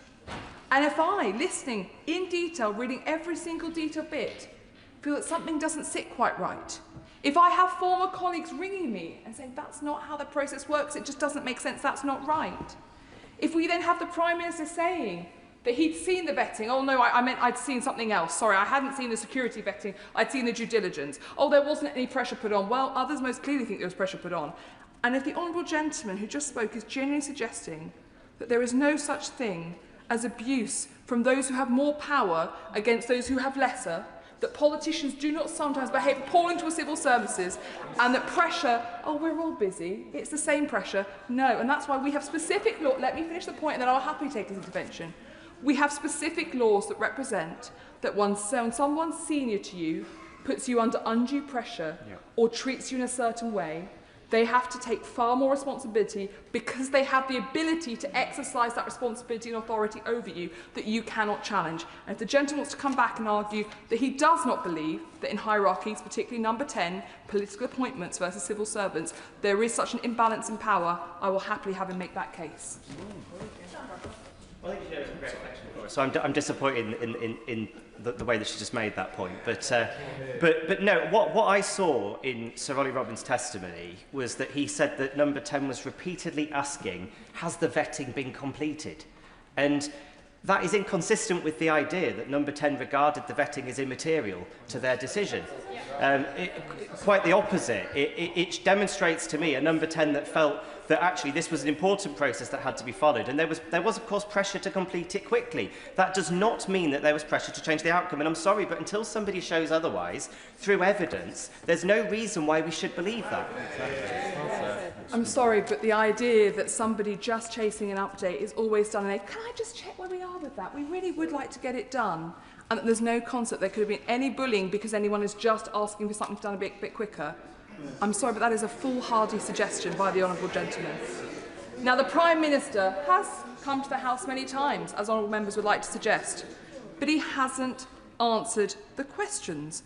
And the Prime Minister himself set the terms. Either he misled the House or he was reckless with the truth, and those are the terms that he set. Multiple people have lost their jobs over this Prime Minister's decision to appoint Mandelson. 2 civil servants and 2 political appointments. For a man who said he would never sack his staff for his own appointments, that's quite something. His judgment has also shown that he was happy to appoint people to Cabinet who had lied to the police, where he knew full well that they had done that. So there is a pattern. Now, Ollie Robbins lost his job for implementing the wishes of the Prime Minister by the book. Now, either he followed due process and was sacked for doing so, or there was no due process and he was sacked because there wasn't. The Prime Minister's position so far is that the former is true. It cannot be both, in which case Ollie Robbins should never have been sacked. He did his job under immense pressure and was stripped of the agency to say no. Mr. Speaker set out at the start of the debate. This motion does not attribute guilt onto anyone. The vote today is for an investigation by the Privileges Committee, and that is a committee chaired by my friend and neighbour, the Honourable Member for South Leicestershire. And I want to place on record my total faith in his probity and professionalism, because unfortunately we have seen in previous approaches and previous investigations that some may seek in future to undermine individuals. Now, I appreciate there are a range of views across the Labour benches, and some seem to genuinely believe the Prime Minister's version of events. Others share concerns on this side of the House, even if they're reticent to express those. I do want to point out that in the entirety of this debate, at no point has there been more than 9 Labour MPs at the backbenches who were elected before 2024.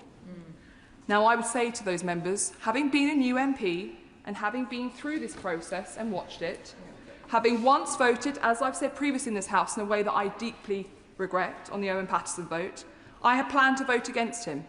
The reason for that was because I sat on those benches and I watched the debate and I was horrified by what I saw.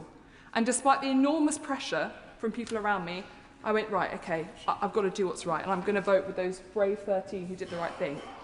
I then went downstairs to breastfeed my daughter, who was very young at the point. I think she was just turning 6 months. And when I came back up, there was only 1 minute left of the bell. And when I looked into the 2 voting lobbies, I couldn't see those 13 friends who'd gone the right way on the vote. So I was stood there on my own, absolutely terrified, not knowing what to do, seeing everyone else going through the other votes. And I never, ever, ever accept feeling that way ever again. And I say to the new intake, there is a reason why none of the other previous intakes are on these benches.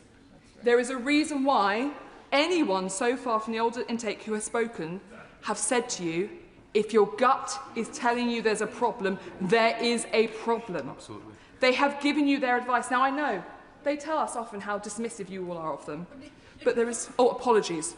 Forgive me, Madam Deputy Speaker. You would never be dismissive of anyone, so I correct myself entirely. But I would just say there is a reason, and you should take that time to reflect and... Oh, my goodness. I can only apologise again. There is a reason, Madam Deputy Speaker, why older intake Labour MPs have chosen not to come and defend the Prime Minister today, because they've seen this show before. They know what happens, and they know that actually your gut will be telling you the right thing to do. And I also congratulate those who've been brave enough to speak out today and to share their views. The House will recall the government did attempt to whip Labour MPs against giving the Intelligence and Security Committee a role in assessing and releasing the Mandelson files, as per the humble address. Parliament asserted itself on that day, and we must do so again. A vote against this motion will show loud and clear that you followed the party line and that you forgave and ignored your conscience. No, that you... Oh. There is precedent here. In 2022, the House unanimously passed a motion to allow the inquiry into whether the Prime Minister had misled Parliament. We Conservatives supported that motion and not a single MP blocked it. So I do know how hard these are, because we've been there, and I supported the committee's findings that Boris Johnson had misled the House. So my advice to Labour MPs is to listen to your conscience and do what you know is right. Members will thank themselves as years pass by to be free from the weight of regret. But also, I would also point out that matters of standards should never be whipped. And I'd be interested to know if any Labour MP is willing to stand up today and say that the threat of having the whip removed has not been made, because so far none of them have said that. And I would also say to the front bench that there is indeed, well, pressure seems to be an issue we need to debate more. I would also say to Labour MPs considering speaking in this debate, you may find that even before the vote, the government changes. The members may find that before the vote this evening, your party has changed its mind and you are no longer being whipped. So I would encourage Labour MPs to reflect on whether this is the record that a member may wish to have, because whips do change their minds if members represent themselves to them. So can you truly say that the whole story is out there? Oh, sorry. Can I remind the Honourable Lady, it's not me. Much of this has been addressed to me. I'm not voting this afternoon. I won't be speaking. Alicia Kearns. And I accept fully, Madam Deputy Speaker, that I do know better, so I apologise. The whole story is not out there, and a future release it will happily given. I'm very grateful to the Honourable Lady, and she makes a wise and experienced speech today to this House, reflecting on her personal experience in previous votes. Would she agree with me that the question we must all ask today is, whichever side of the lobby we vote, we must justify that to our constituents? Absolutely. And some members have suggested today that their constituents don't really care about process. They don't really care about whether the truth is told in this chamber, and they're not really interested in this privileged motion. That is most certainly not the case, and that is something members will experience in months to come. Madam Deputy Speaker, I fear that a future release of files will contradict the Prime Minister's version of events further. We discovered only this morning that Jonathan Powell, the National Security Advisor, was also appointed before being vetted. I asked the government about his vetting in February. I was told that national security vetting for the current National Security Advisor was conducted to the usual standard set for developed vetting. Does that sound familiar? Clearly something again went awry. Clearly due process was not followed with the National Security Advisor, and once again we in this House were told that due process was followed. Judgment is revealed not in the exception but in the pattern, and there is a very clear pattern in this situation. I will very happily give way. I'm very grateful to her, and she comes to the crux of this debate today: was due process followed or not? Would she agree with me that the simple fact that vetting must always come before any appointment, the simple fact, we've heard this morning evidence in the Select Committee where that was not the case, is very clear that due process was not followed? The Honourable Gentleman is completely right, and we were told repeatedly and consistently that due process was not followed. Now, anyone who wants to tell me it was, I know it wasn't, because I've been through security clearance, which was the first level, where I had to wait for 7 months to hand in my notice to my existing job so I could join the civil service until I got security clearance. Then there was developed vetting, where again I had to wait about 6 months before I could take up that role. And then I went through strap clearance as well. So I've been through the work, so I've been through all of it.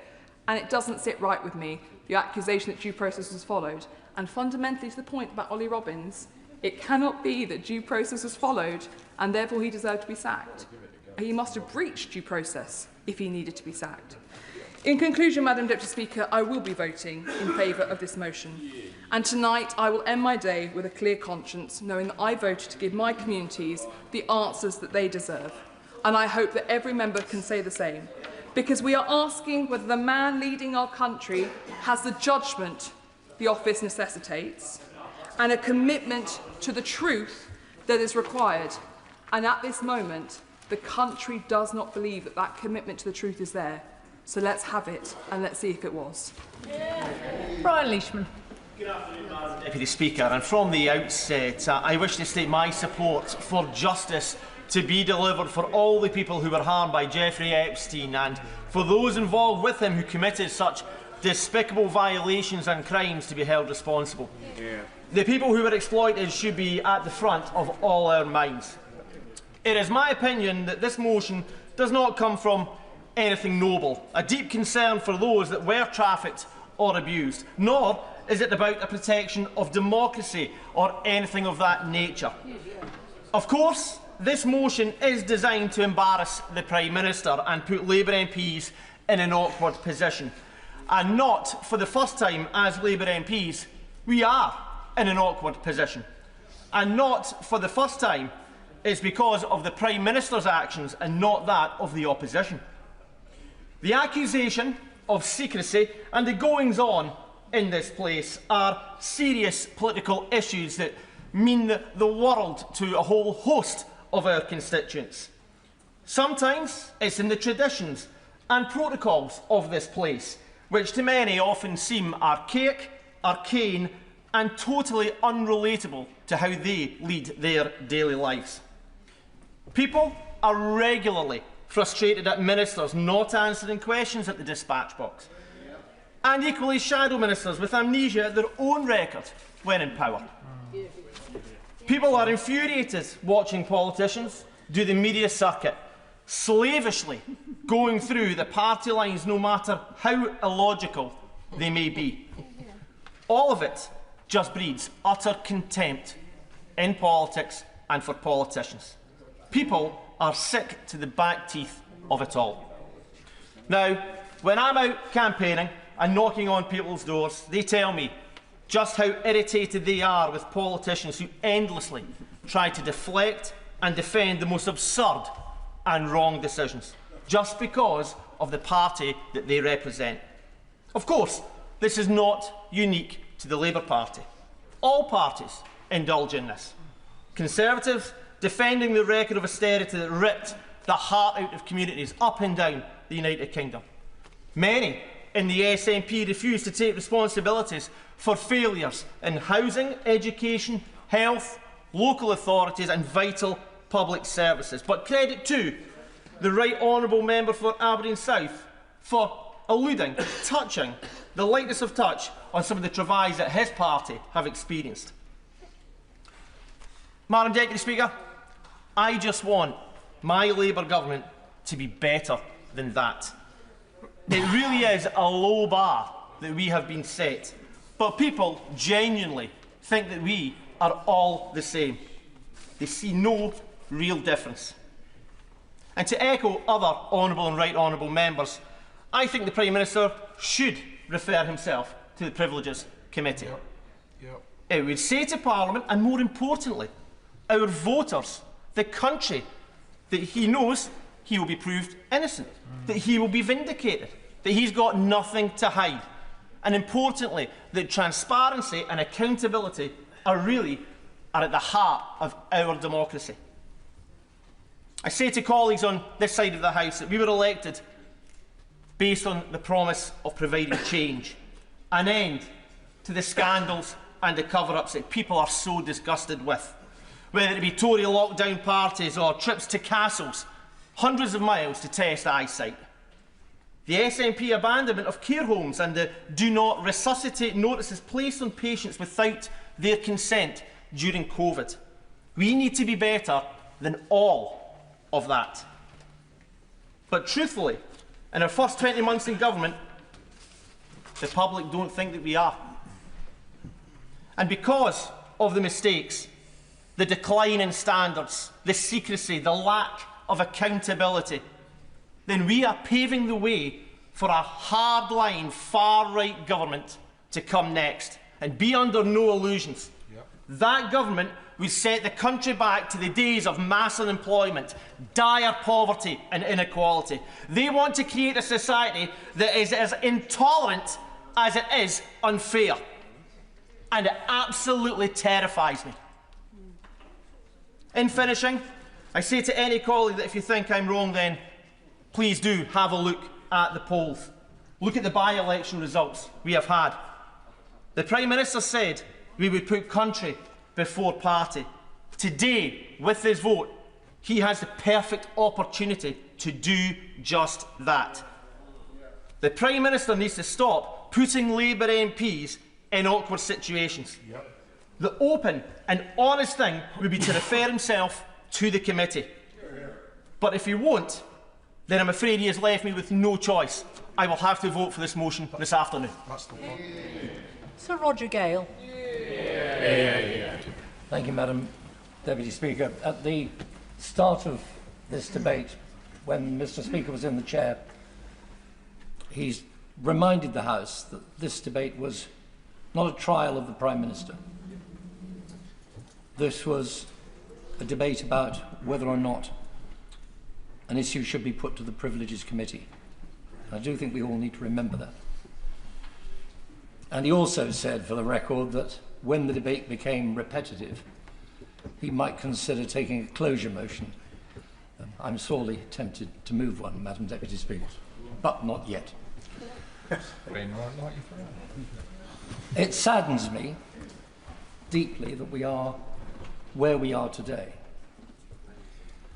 It saddens me that this has been presented by some members of the government benches as a ruse before the local government elections. This is about something very fundamental to many of us. It's about the truth, the probity, the integrity of this House and every man and woman that sits in it. I've heard some very courageous speeches from the government benches this afternoon.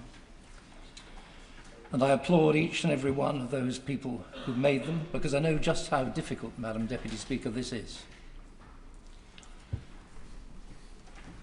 Mr. Johnson has been referred to frequently. I was one of the first, possibly the first, to call publicly for the resignation of Johnson as Prime Minister. That was not a happy circumstance. I did not enjoy it. I do not like taking on my own side. But I believed then, as indeed I believe now, that man was not fit to be Prime Minister. But I also know that what I did and said was right, as I believe that those honourable members on the other side of the House who have spoken this afternoon in support of the motion are doing what they believe to be right. I'm horrified, Madam Deputy Speaker, to have to believe that House business is whipped. It should not be. It's been said repetitively that actually the sensible thing to have happened would be for the Prime Minister to refer himself to the Privileges Committee, but if that's not going to happen, then I think we all need to understand that out there are people waiting to see what we do. Can we be trusted? Never mind can the Prime Minister be trusted, can we be trusted? Yeah. Can we be trusted to take the proper decision tonight? Every single one of us in the morning is going to get up and look in the mirror to either put on makeup or shave. And we have to look.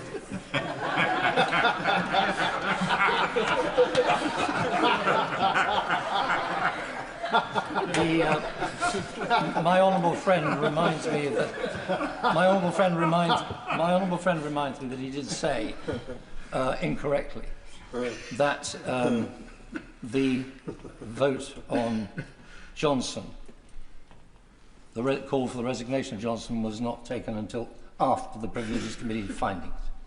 He's actually quite wrong. That call was made well before it went to the Privileges Committee. So let's come back to what I was trying to say. Every single one of us has to be able to look in the mirror in the morning and live with ourselves.